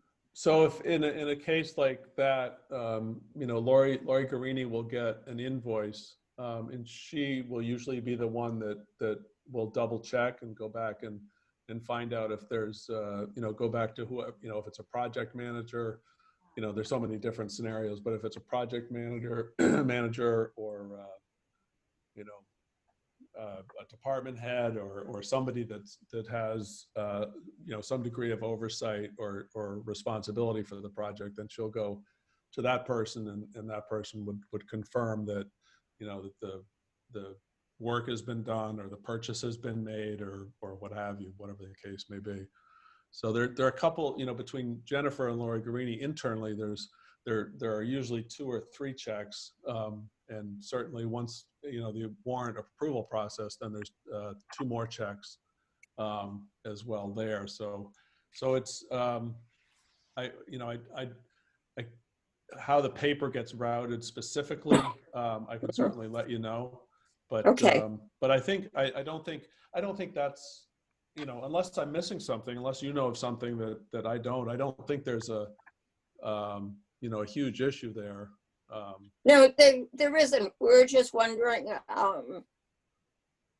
We brought it up with thoughts. Should we resurrect that form that we used to use to say that the CPC says the work is done, or if it was sufficient without? That's why we were just wondering, like, the whole process, and looking for your input on that.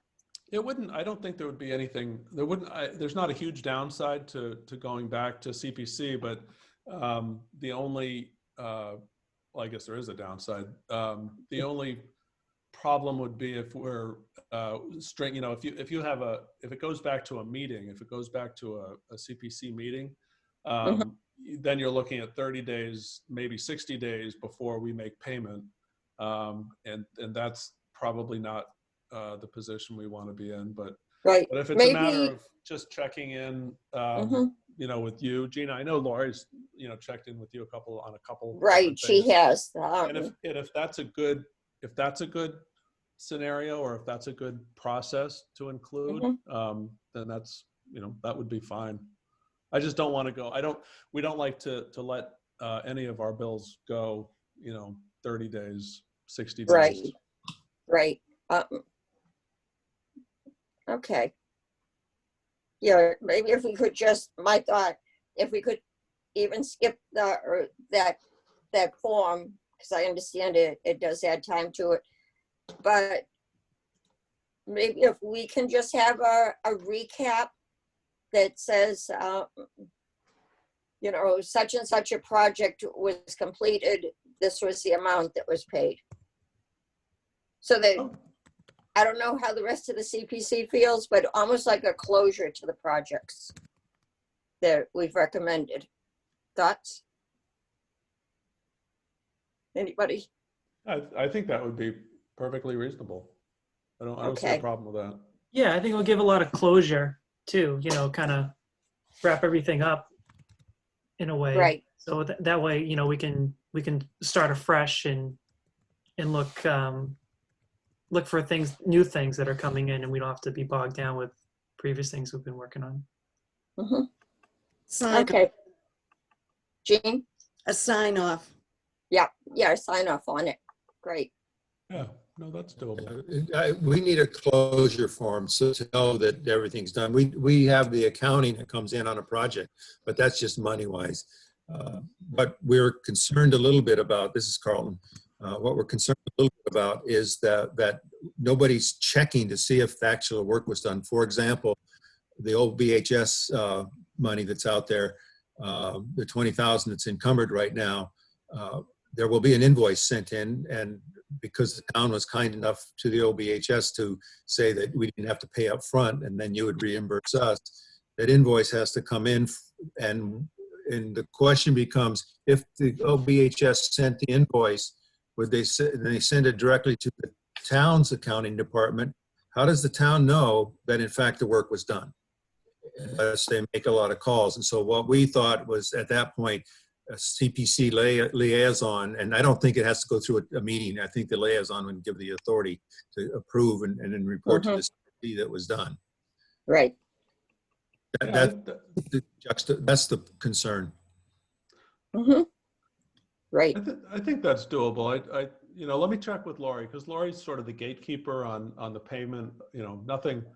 Nothing leaves, no money leaves the town coffers without quite a thorough vetting, and so she's sort of the gatekeeper in that regard. So if there's a way for Lori to just sort of, if she had a contact, even if it was Gina or Josh, Josh could keep track of maybe who's sort of unofficially designated, who on the CPC is sort of unofficially designated for each piece or each project. Then maybe Josh could route that approval. Well, in the past, we had a defined liaison to the project, and that person was the intermediary to receive the invoice, sign off on it, and send it for payment.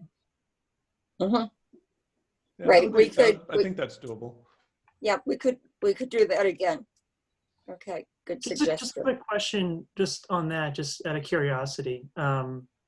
Michael, what is the vetting process as it stands now, as far as when people send an invoice into our accounting department? What's the vetting, or what's the layering to make sure that it's valid before we pay that invoice? So you mean just in a general sense? In a general sense, an invoice. Yeah, that's what we do now. Yeah, it goes to the department that, let's say, I'll pick an example. Let's say we get an invoice like we did the other day for, laptop computers. So we ordered a bunch of laptop computers so that we could get people working remotely. So an invoice comes in, it goes to the IT department in this case, because it's an order that they placed. The IT department assigns an account number to it, out of which that invoice is going to be paid, and then they sign off on it. The invoice goes over to accounting, where it's input into the system. It gets another check prior to being generated as a payment within the system. Then it gets processed, and then I sign off on all of the bills on a weekly basis. And only once I sign off can the actual check be processed or the transfer be made.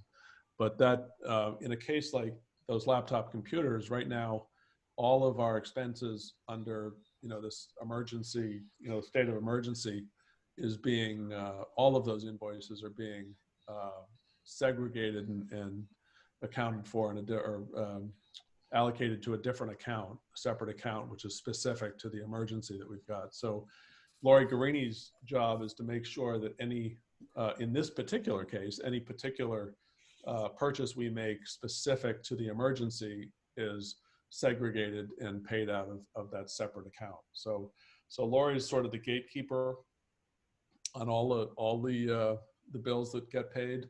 And she's separate and apart from Lori Mahoney, who's actually our accounts payable person. So most of keep in mind, the vast majority of our invoices are extremely routine.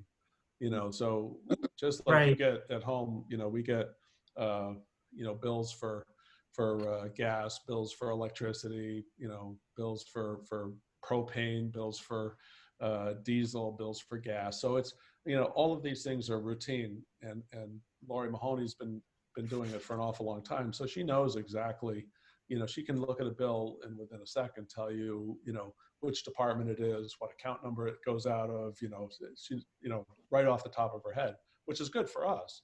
But her work then is separate from Lori Garini's, who does a check on, you know, there's sort of a check there on Lori Mahoney's work. So that's kind of how that works, very generally.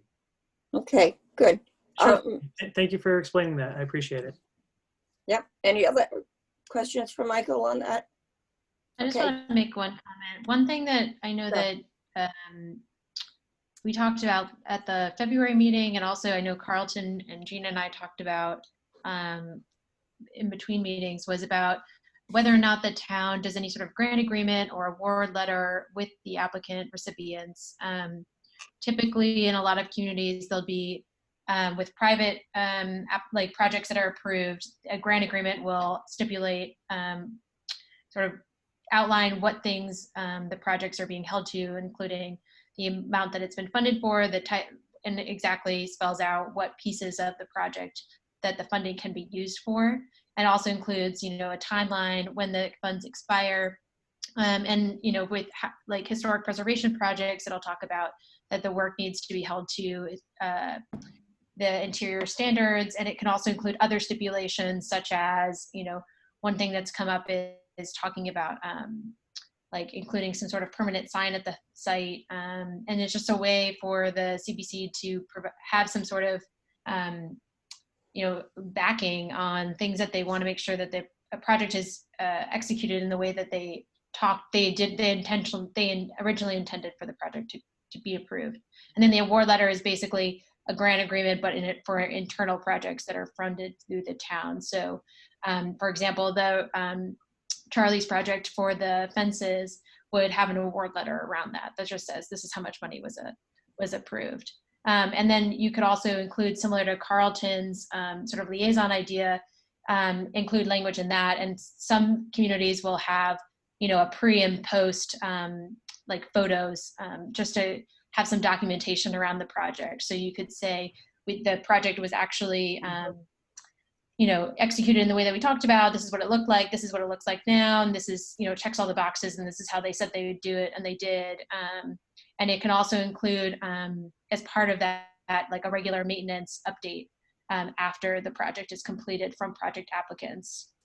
So Jennifer Berg might have a process like that already in place. And I can talk to her before the next meeting to sort of check in on what that is. So I wanted to check in on whether or not you happen to know if that's something that the town is already doing. That's actually a great question, Anna. We do. I particularly like the idea of the pictures, you know, because I think that is more important. It's just as important as a demonstration for the public to see what CPC funds are used for as anything else. So that's I think that's pretty important, and we probably haven't done enough of that. But on the project agreement, we do have a draft or a template project agreement, and I believe we used that. I don't know, Carlton, did we use that for the old Bridgewater? I don't think we did. I've never seen a project template at all since I've been on board here. All right. We used that, I think last time we used that, it was maybe the Unitarian Church. It's been a while. Honestly, we haven't done I don't think we have a whole lot of sort of private organizations that we funded. So we haven't, But it goes for town, Michael, it goes for town projects too. That's really important because you need to know. So, but yeah, I think what Anna just described is something that needs to be fleshed out a little bit more and made more permanent in agreements. But that's the discussion that between the town and I guess the chair of the committee and Anna. Yeah, I mean, that's also something we can do, and we've done for other communities in the past. Like we've done we have drafted grant agreements and award letters, and I have examples that I could share from other communities that we've used. Or we could adapt, if there's already an existing template, I'm happy to also use that and not start from scratch and sort of adapt it and include some of the provisions that the CPC wants to add into that. So that's something, it's something that I think we're going to talk about also later on the agenda, is thinking now that the plan has been adopted, we want to we've been talking sort of at the last meeting, we started talking about the process and the application process and materials, and thinking about wanting to make sure that there's a robust process in place for applicants, not only before the project is approved, but also while the project is ongoing, and that the CBC has sort of a little more oversight over the project process. Yeah, that would be good. That'd be good. I think Jennifer is probably the right person to talk to there. Okay, great. Thank you. And Anna, you'll mention that to Jennifer in your call? Yeah, I'll touch base with her after this, just so that we can get it moving. Okay. You know, I'm gonna make a request, Gina, that you also be included in those calls, because Anna hears stuff, but you know, 2 years listening to one person, 4 years listening to one is much more productive. That's true. Okay. I mean, just if I may add to that really quick.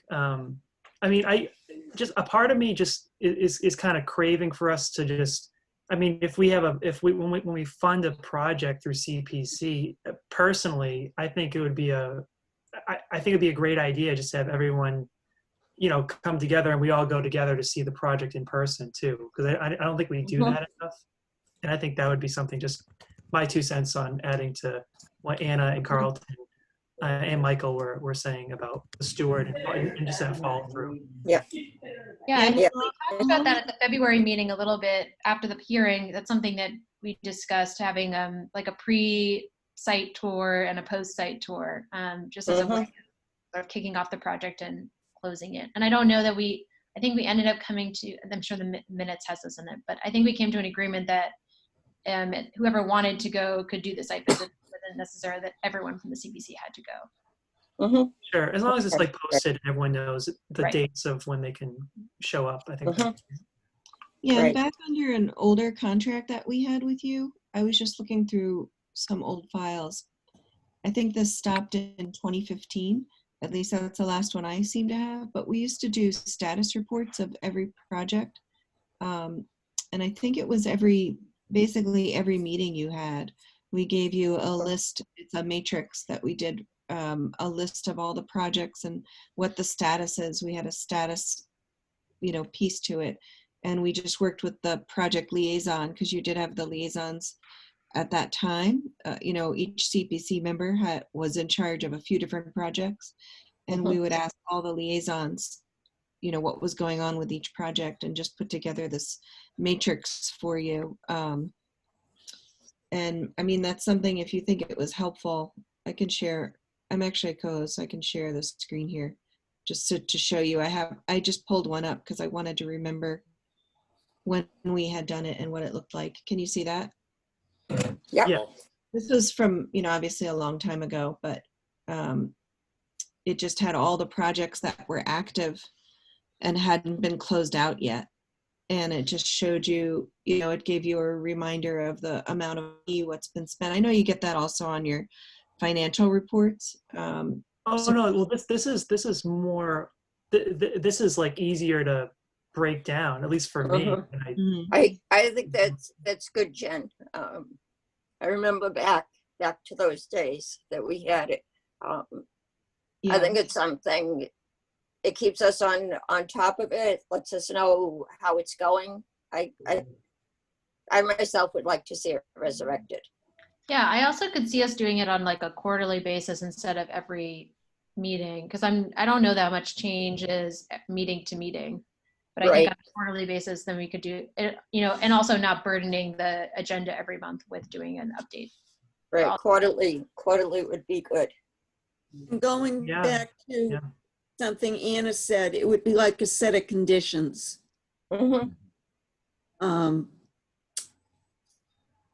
Right. So basically, the project, the award thing, I think, is really important, because that way a liaison or somebody can do a walk around and say, yes, that report was provided, or no, it wasn't, or it was incomplete, or a construction project like the fencing is in play but it's late. You know, so we know not to take a picture at the end before it's in. This is just more tightening the ship up a little bit, I think. I agree. I love that sheet. I think that would do us a lot of good if we had something like that once a quarter, or even once, you know, twice a year. would be even okay, I think. Right. Okay. We can work on that. Great. Anything else for that topic? No. Okay. The next thing on the agenda was committee representatives update. What the thought was behind that was to have each of the CPC members just give an update if the committee that they represent would be doing anything CPA related. What I would like to see is, and I know this is like the third time I've requested this tonight, David Moore has been patiently waiting, and I know he's enthralled with this whole CPC thing. I would entertain a motion to move the new business, the Alden House, above, like to next on the agenda. The Alden House, just a quick update, was there's a house on High Street that their owner's brother has approached CPC and Historical Commission about doing something with the house. It's back. Is that the house in the background, Steve? Yes, it is. Yep, that's the house behind Steve's head. I thought it looked familiar. If the committee feels a motion to move that further up on the agenda to cover next. And while we still have Michael here too. Yeah, go ahead. Okay, your name and a motion. You got it, Steve. Go ahead. I motion to move that ahead, to move the Alden discussion about Alden House ahead in the agenda. Okay. Kevin Mandeville and I second that motion from Stephen. Great. All in favor? Roll call to move the Alden House discussion up to next on the agenda. Yep, we'll start with you, Gina. Yes. Jean? Yes. Kevin? Yes. Carlton? Astrid, did you try to FaceTime Ella? Carlton? Okay, thank you. Oh, he's muted, hold on. Carlton? Yes. All right. Sorry about that. Steve? Yes. Harry? Yes. Thank you. Okay, the Josh had sent out a copy of the email from the owner or the owner's brother. Let me try to explain. The owner's brother sent a note to the town clerk inquiring about what can be done potentially, and this is all potential. There's nothing in the works that I know of, but it was sent to the town clerk with a request specifically to say what can be done. And so the town clerk simply distributed to the potential NPC and a few others that he mentioned. That went to David Moore and et cetera. And all he was looking for at this point was for the committee to let him, or somebody to let what the potential options are. Not that it's for or against, or he's looking for money or whatever, but what are his options? Preservation of that historic home that has been redone for $500,000 or so some years ago. It's limited use right now, but there's substantial property, and David provided a lot of information on that. There's substantial property associated with Alden House. So the discussion tonight is really just an introduction to what we particularly and how we might be involved with this. We don't have an application. I don't know if we're in the consulting business to tell him what to do and where he might go to stuff, but I'd like to have more of a discussion around that, anything more. Personally. Right. It's all, as Colin said, it's all just in discussion or the discussion stage. Is this my phone or something? No, it's serious, Dad. It's serious. I'm sorry. Okay. He came to, the owner's brother, as Carlton said, wrote to Merrily just looking for a contact info, looking to preserve the house and the property. So it's just something more to plant the seed out there in thoughts. I go by the house all the time. I've never been in it, but it's a beautiful, gorgeous house from the outside. And the property is kind of blocked by trees, but I remember when it wasn't as much, and it was just a nice piece of property. Could I just ask a clarifying question? I did see the email. Are they actually looking to sell the property, or do you know what the motivation is behind asking about this right now? The owner is in a assisted living, whatever home, and she's not in very good health. And they're trying to figure out what to do with that property, whether not to put it into conservation, to sell it. They weren't clear. So it's not clear exactly what they want to do. And quite frankly, we need to ask them more what their thinking is, or get more information of what they're thinking. Right. And I David, did you have something to say about it? Yeah, I've had a number of conversations with Mr. Johnson since this past weekend when I got the email from Merrily. And they do want to move the house, but they don't want to just put it on the market and sell it outright, because they realize the value of it to the town and the commitment that they've made over the years to this house, the money they put into this house. I mean, Carlton, you mentioned $500,000. The assessor's records say about $300,000. I think we're close to $600,000 or $700,000, and it was an act of love and passion, because the family's been involved with the house for 300 years. What do they want to do with it? Number one, they want to see the house preserved in some manner as the second Alden home in southeastern Massachusetts in the 1600s. The land was originally given to John Alden's son out of Duxbury, and different Alden family members have lived there almost consistently ever since then. They want to see it preserved in some way. Unfortunately, I don't think it's anything the town in reality could do, because it's just a wood frame house. I mean, it's going to need a tremendous amount of maintenance over the years, just in upkeep. I mean, they went through the house soup to nuts, plumbing, wiring, insulated what they could, structural repairs. They came in, when I was building inspector, they came in and they said they wanted to replace the wall in the kitchen. And I had to chuckle with the kid, the family member who came in, and I said, Tim, you're going to start in one corner, and before you're going to go around the whole perimeter of the house and then head for the second floor.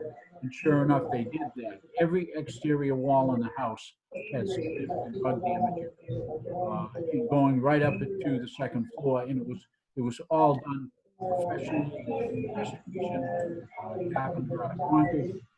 Can we all mute, please? Except for David. They spent a tremendous amount of money, which nobody else ever would have. They just did it out of love. And they'd hate to see the money, the house, just go for a general sale on the market. And they've tried approaching some private entities, and they're really, nobody has an interest in it at this time. So I just throw it out to CPC and maybe Jennifer and Anna, if they're aware of anything, any avenue that they might pursue. I mean, if the town could buy it with about a $500,000 trust fund to maintain this building for the next 150 years, it would be great. Because you not only have the house with 4 acres, across the street, you have a beautiful 10-acre parcel that goes right down to the river. And it's in the package that I sent around. I don't know if everybody got it, but it's... David, do you happen to know if they've talked to Historic New England at all? Yes, they have. And they have, and they said they're not interested? They can't do it at this time. So yeah, that would have been the ideal organization to help with this. I will double check with them to make sure that's the name that he gave me. Yeah, Historic New England. We have some contact there. Happy to some names. I don't know who they spoke, if they spoke to anyone in particular. Okay, good. Would it be possible to, if they put in for a CPA grant, to put a historic designation, I think is the right word? A restriction? Yeah. And sell it?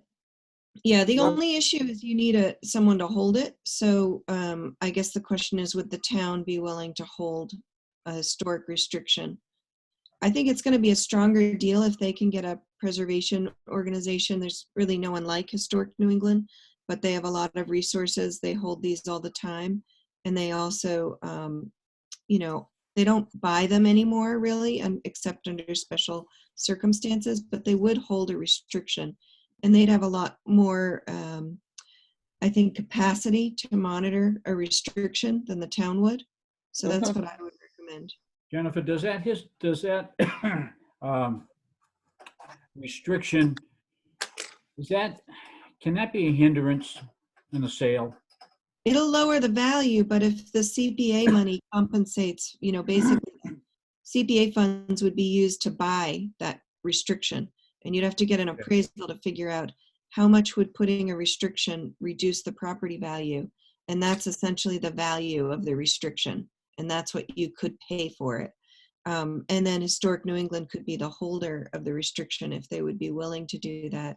Then the owner could sell it with that restriction in place. They'd get less money, and it would be a very specific kind of buyer who would want a house with a restriction. But that's really the strongest way to protect it. Yeah. David, are they in a hurry to? I mean, do they feel pressured or rushed to sell this house, or can they wait a little bit? Because I think I think it's safe to say the real estate market's going to be in pretty bad turmoil for the next 5 years on the real estate market. The owner of the house, Kevin, I'm not sure if it was Carlton or David that said it. The owner of the house isn't in the best of shape. She's still mentally alert, but she's also under hospice care right now. Yeah, So, I remember when he was going to be holding her power of attorney. She does have a son, but I really don't know if he's interested in buying if she passes away. I don't know who's going to end up with holding it. Right. David, another question. The 10-acre plot, do they want, or do they really, is it just a house? No, they definitely want to get rid of everything. Yeah, do they want any kind of conservation restrictions? I'm thinking of there are people in the state that are trying to access and preserve that kind of open land along the river. And I don't know if they would be having the money or the interest in preserving that property. Yes, they would love to see that preserved in some way as riverfront property as a park. They don't want to see it go as a house lot. Would they consider if we CPC or Historic Commission or Mr. Johnson or sister for something for the house, would they consider breaking it up and doing like the open space, the sale of across the street? I'll approach him with that tomorrow to see if there's some kind of a package deal that could be put together. Possibly Historic New England with the preservation restriction on the house, sell the house, but have the land attached to it across the street as the idea that Carlton just came up with the people who are interested in the riverfront property. Yeah, Fish and Wildlife, Joan Pierce. Be a contact there because she's been leading a lot of preservation in town along the river. Okay. And that land is also very close to Stiles and Hart, which we just put money towards. So that if it was something that was ever brought into like being preserved could be tied into that. That's a David, good point, Steve. David, Yes. check Scott McFadden with Wildlands Trust. They're buying up all the properties along the river that they can. Okay. Putting a And name it to the guy. I looks couldn't like remember. Carissa Demore, Carissa, Carissa Demore, Demore. It looks like she's still at Historic New England. And she might be a good person to talk to if she's not managing that program. She could probably tell you who is now. It doesn't say on their website who's managing it. It's the Preservation Easement Program. Okay. When a I'll house talk gets to put Tom. on I'll get a, that name to Tom tomorrow. Jennifer, just a question for you really quick. When a house gets put on a restriction, in this case, like say, just for the sake of argument, say it's $500,000 listed. How much would that decrease the value once it has a restriction on from an organization like the New England, like we're just talking Yeah, about? it's How not much? a specific formula. What they would do is they'd look at comparables as much as they can figure that out. I remember we had to have the Keith Homestead appraised that way, and we had to get a specific appraiser who had a specialty in appraising easements and restrictions like that, because it's not something a lot of appraisers have experience with. I don't remember who we used, but I can look back through my files and try to figure out who we used for that. Yeah, it's not a specific formula, so I can't give you an answer, but it wouldn't be like half. It would be some, smaller percentage. The number that keeps jumping out in my head is like maybe it'll be $100,000 off. Like, I don't want you to be wed to that number, but I think that would be reasonable. Wow. Okay, Moving to yeah, that house that makes sense. $350,000. What a steal. That house is absolutely beautiful inside. It wasn't a historically pure preservation, but as I said in my letter, they kept all the vertical wide pine board in the great room. The 5 chimneys, fireplaces are all restored. The original staircase, the original hallway, everything. The only thing that's modern is the bathroom and the kitchenette. Everything else is just as it's been for the last 150, 200 years at least. Yeah, I mean, the other thing to think about, we used John Petralia, I think his name was, to market the house. This is the Keith Homestead property. And I mean, his point of view also is that if you find the right buyer, it doesn't even really have to devalue the house. True. So I don't want to say that it's a definitive, it would knock the value off. It definitely would need to be marketed in a very niche way to a they'd want to be very smart about who they're trying to sell it to, because the average buyer isn't looking for a house with a restriction that they have to go to Historic New England for everything they're going to do to the house. The preservation restriction would be held by Historic New England, but paid for by CPC. But that's probably how it would work out. I would like to explore more of what can they do on their own. Yeah. CPC money. That would be my first say is you need to try to do this alone, and then we'll see where it's at, because quite frankly, I don't think the town administration is very interested in acquiring more property. Right.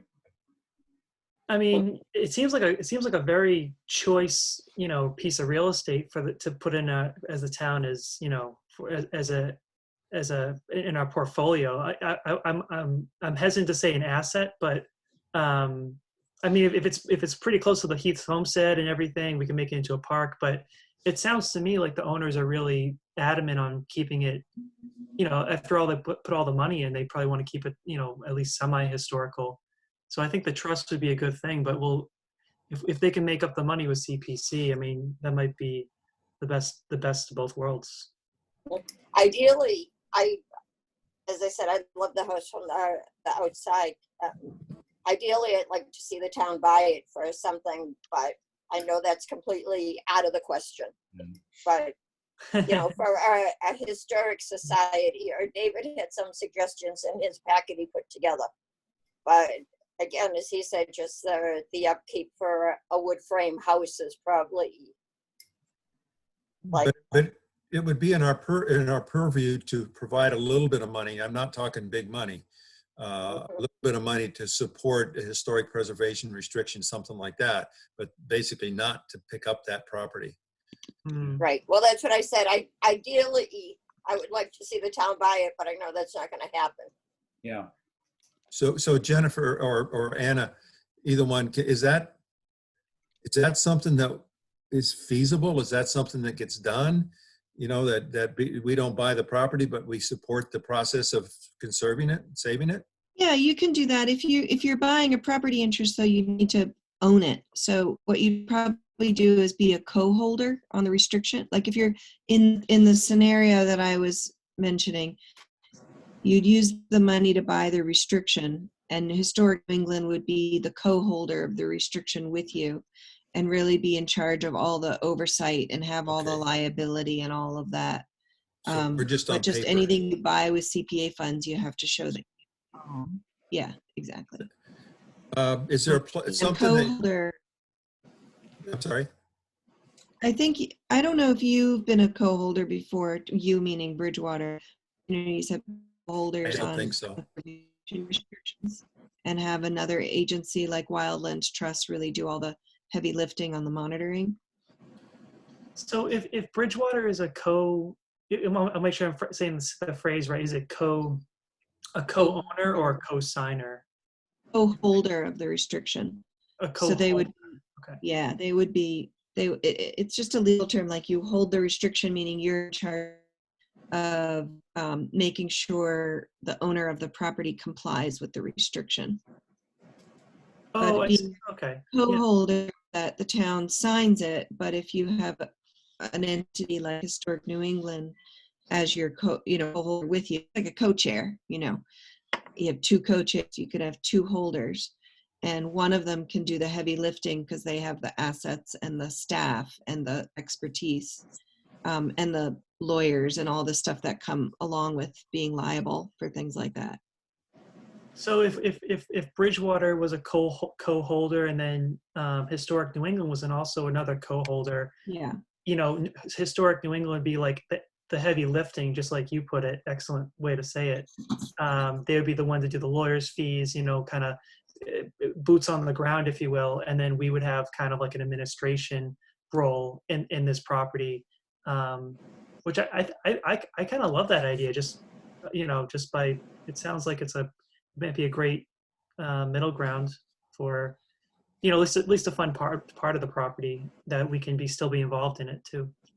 Jennifer and Anna, is there any specific little cheat sheet that you can send us on this kind of stuff? Because I'm gonna get confused really fast. You guys are the experts, and I don't want to give you work necessarily, and I don't want to work you to death, but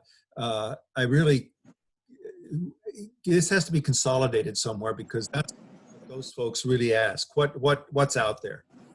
What can be done? I could write a memo just kind of laying out a scenario without, wedding anybody to anything, but just saying that this could be a scenario. It would be a deal that you'd have to put together, and there'd be multiple parties that would have to coordinate it. But I don't think there's a cheat sheet per se that I could just grab, but I'd be happy to write up a memo for you just to kind of memorialize what we talked about here. If it's in your contract for right now, I would greatly appreciate that. I don't know about the rest of you, but I need stuff in front of me to really keep it ahead of it.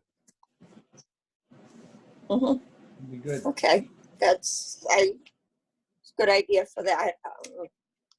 I think it would help all of us to have it in front of us too. Okay, so David, just to recap, you're going to touch base with Mr. Johnson and give him names that you were given tonight and talk to him?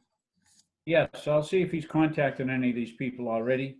And I'll be looking forward to seeing what memo that Jennifer puts together that might help me answer some questions with him concerning both pieces of property. Okay, sounds The good. property across the street for future parkland and the house for some form of preservation. Mhm.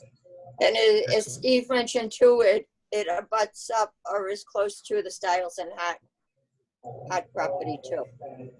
Very close. Yep, so that would be good. Do we know Okay. if it borders Stiles and Hart, or is there a piece of private land in between? Do we know any information on that? In that packet that I sent over, there was an assessors map, and I don't have it in front of me now, but I know it's very, very close. Clover Drive kind of separates the two, but I don't believe the property on Clover Drive goes all the way down to the river. Okay. Got it. Looking at it, it looks like there's not much towards the river. There's an easement, the Eastern Edison Company easement and that kind of thing. But I think Stiles and Hart is probably, I don't know the scale on this, but it's like it's not a stone throw, but it's a good bat hit. Yeah. Okay, good. And I think Okay. this accomplishes what Dr. Johnson, did I get that right, Johnson? Yes. Right. Dr. Johnson, I think that's what he was asking is he wanted to know options rather than are we interested in buying, although that's ultimately one of his goals. Right. He was just looking for suggestions on what he could do. Looking into to that. So if anybody thinks of anything else, who wants to donate a couple million to the town to buy the house. But if you come up with, other thoughts on it, be sure Well, to let us know. Tiny houses are halfway in vogue. This is a midi house. Yeah. Well, true. Yeah. I mean, my personal take, I think they would do, I think the COVID-19, the real estate market's going to be delayed, but I think they're going to have a very hard time selling that on the private market, but who knows? But that might be the best thing. But Well, they might be able to sell the property and then somebody could subdivide the property and raise the house and all that kind of stuff. So that's their concern. Mm-hmm. Yeah, big money to do that for sure. Yeah. Yep. Okay. Okay, great. Thank you, David. Yep, Okay, David, thank you'll David. just keep us apprised of what you hear. Yep. Okay, great. Thank you so much. Yep. Have a nice night. Good night. Okay, moving on quickly, committee representative updates. Does anybody have anything from their respective committees that would be looking for CPC funds? I know right now Rep doesn't, but there's things they've talked about. I think one for the golf course, but I don't have enough information on it to even look at, but it's not something for right this second. Yeah, just the Jenny Lynn, I know that was cleaned up. Mm-hmm. And he'll offer it to somebody, or whether or not the neighborhood takes it as part of their property and and they manage it. Well, if the town owns Jenny Lind, how can somebody else take it as their property? I don't know. Now, I can't remember right now, but I think it's part of the Oldfield properties. It's town owned. It is. Is it? It is. It's definitely town owned. And the planning And board. there's access to it. I'm sorry. Right. There's parking for it. Yes, because you guys, as a planning board, insisted that there be parking for that park be put into the development. Yeah, So- and that they clean it. They take out all the Right. the old swing set and seesaw and buildings that were up there. Right. So that's a potential coming forward. I have a potential. I'm not sure where this is going to go, but there is property that the town owns on Pleasant Street that was given to the town for recreational purposes. It's where the electric services are out there going towards street. Right. Town owns that property, and they're looking for a new fire station. And I've been communicating to them that I thought that property might be a good place for a fire station because we already own it. And the first thing that they said was it was wet.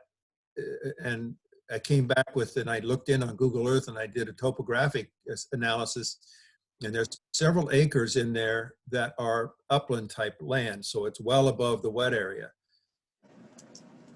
The person I was communicating with said, "Oh, that's interesting. I'll bring it up and talk about it." And I said that that property was originally to the town for recreation. And that person came back and said, "Well, maybe we could put a park, kids park out behind the fire station, access that." And then I thought, well, we need access to the Murray Needs farm because there's no parking. And so through that process of putting the fire station, if they choose this, the fire station could go there. A recreation element could be put into that, and a trail could be built to the Stiles and Hart. So you have proper parking, you have recreation, and I suspect that some CPC might be requested for that if in fact they choose that property. Not Stiles and Hart, Murray. Huh? Right, that's what I'm trying to in my head say. Murray Needs, not Stiles. You said Stiles and Hart. No, I meant Murray Needs. Yeah. I was gonna say, that's gonna be one mighty long trail. I know it. It's actually not that far when you go in the back way. Oh, okay, I got it. You go along the power line and easement. And I've mapped all of that out already, so we'll see what the decision is. Yeah, because there's 9 acres up there. Because that's what I thought, the fire station should go there. Well, I've pushed it pretty hard, and I got the ear of somebody that's on the committee, and I think that's in consideration. But it's in consideration if we can do 3 birds with one set of stones. Oh, that'd be fantastic if we could do all 3 in one shot. I think that'd be really cool. Yeah. Okay. So that's my input. Okay. I know on my side, we're starting in next week. We're going to have the kickoff meeting for the feasibility study for the Old Town Hall. Oh, good. So that's going to be starting next week. We're just going to have there's a Old Town Hall committee that's an ad hoc committee that's been put together that I'm on, and so we're going to start seeing what the plans are for that. So I think going forward, that could be a potential, once again, CPC project that could, but we'll definitely start to know more going forward. But we're looking forward to moving that and turning it into a cultural center. That's great. Looking forward for that too. Good. Yeah, that's fantastic. Yeah, something needs to be done. Yeah. Yeah. Open space. Harry, Harry? Harry. Unmute. I know he. No. Okay. Anything on conservation coming up? We haven't had a meeting in a while, so. Oh, that's okay. Recreation hasn't either, and I suggested, strongly suggested that we meet in our in May, Zoom wise, just for an update. I know the golf course is drastically suffering right now, being closed for over a month. So it's something that the town's going to have to bail out the golf course for, more than they've helped out in the past. But that's something that the town's working on, looking at too. But that isn't a CPC issue. That's just the golf course is drastically losing money right now. But okay, I think we hit all the committees. Okay. Next is old business and his contract. We already covered that it goes through the end of this month, but there's a new contract in place to starting May 1st. So we've covered that because we need Anna. We can't do without her. Yeah, Oh. along those lines, I'm just going to quickly chime in. One of the things that we talked about in, I think, February was that between this meeting and the next meeting, I'm going to put together a scope of work for the next 6 months, and we'll talk about it at the next meeting. So just Okay, great. Great, sounds good. Also, old business, it's not written down here. We had talked about right now, Jennifer Burke is the town's liaison to CPC because she's also does the ZBA zoning board of appeals, which is in conflict to our meeting. I, at the suggestion at our last meeting, I asked the town manager about possibly having a different liaison. Nothing against Jennifer Burke. I think she does a good job. But just somebody that we could have at our meetings if we have a question. Michael answered that in the letter that Josh had sent. And he said, basically, it's under her purview is all the CPC work. He said that Jennifer in the past, and his thought was, well, or Jennifer's thought, if we could find another time for a meeting, but I know we've discussed that many times, and like the fourth Wednesday is the night that people can meet. So my thought was, as I said, you know, I'm fine with her, other than not at meetings, but if we can touch base with her, and I know Anna talks to her all the time for the calls, and as Colin suggested, if I could be on them, I think if we can anticipate questions to her and have answers up front, that should work out. I would also suggest that she name a backup for her. She's got a pretty heavy staff and have a lot of staff. And okay, you know, Steve could be named a liaison or a backup. I really don't like proceeding without direct representation from the town in our meetings. Right. That's my opinion. Okay, I'll ask that for a backup. Okay, other comments on that? I think we've lost Michael for his comments, I think, but I have his written comments anyways for that. Okay, next, new business. The only other thing is the housing trust. And to defer that to the next meeting. Okay, do we need a motion to defer that? It's not a motion. I'm just asking to defer it. Oh, no, I'm saying, I'm all for deferring it, but I'm asking if we need a motion to defer it. Oh. I think we need to postpone it to the next meeting. We just take a quick vote, right? Right. So I would move to put that under old business for the next meeting with the expectation that the town manager or Jennifer at the meeting to talk about it. Mm-hmm. Okay, and that was Carlton for the motion. Second. Sorry, Carlton. Yeah, Kevin Mandeville second the motion. Okay, all in favor of holding that off the housing trust from this meeting and putting it, excuse me? Voice. Voice? You have to have a voice vote. Oh, that's right. Okay. Well, yeah. Okay. Is Josh moderating for me? Josh is going to ready. do the roll call to, I'm just repeating what the motion was, Calvin. To move it to old business for our May meeting. Okay, We'll roll start with call. Gina. Yes. Jean, Yes. Carlton, Yay. Kevin, Yes. Stephen, Yes. Harry. Yes. Thank you. Okay, thank you, Josh. And that's all I have on the agenda. And it's not a 4-hour meeting like they have been, but we're getting better.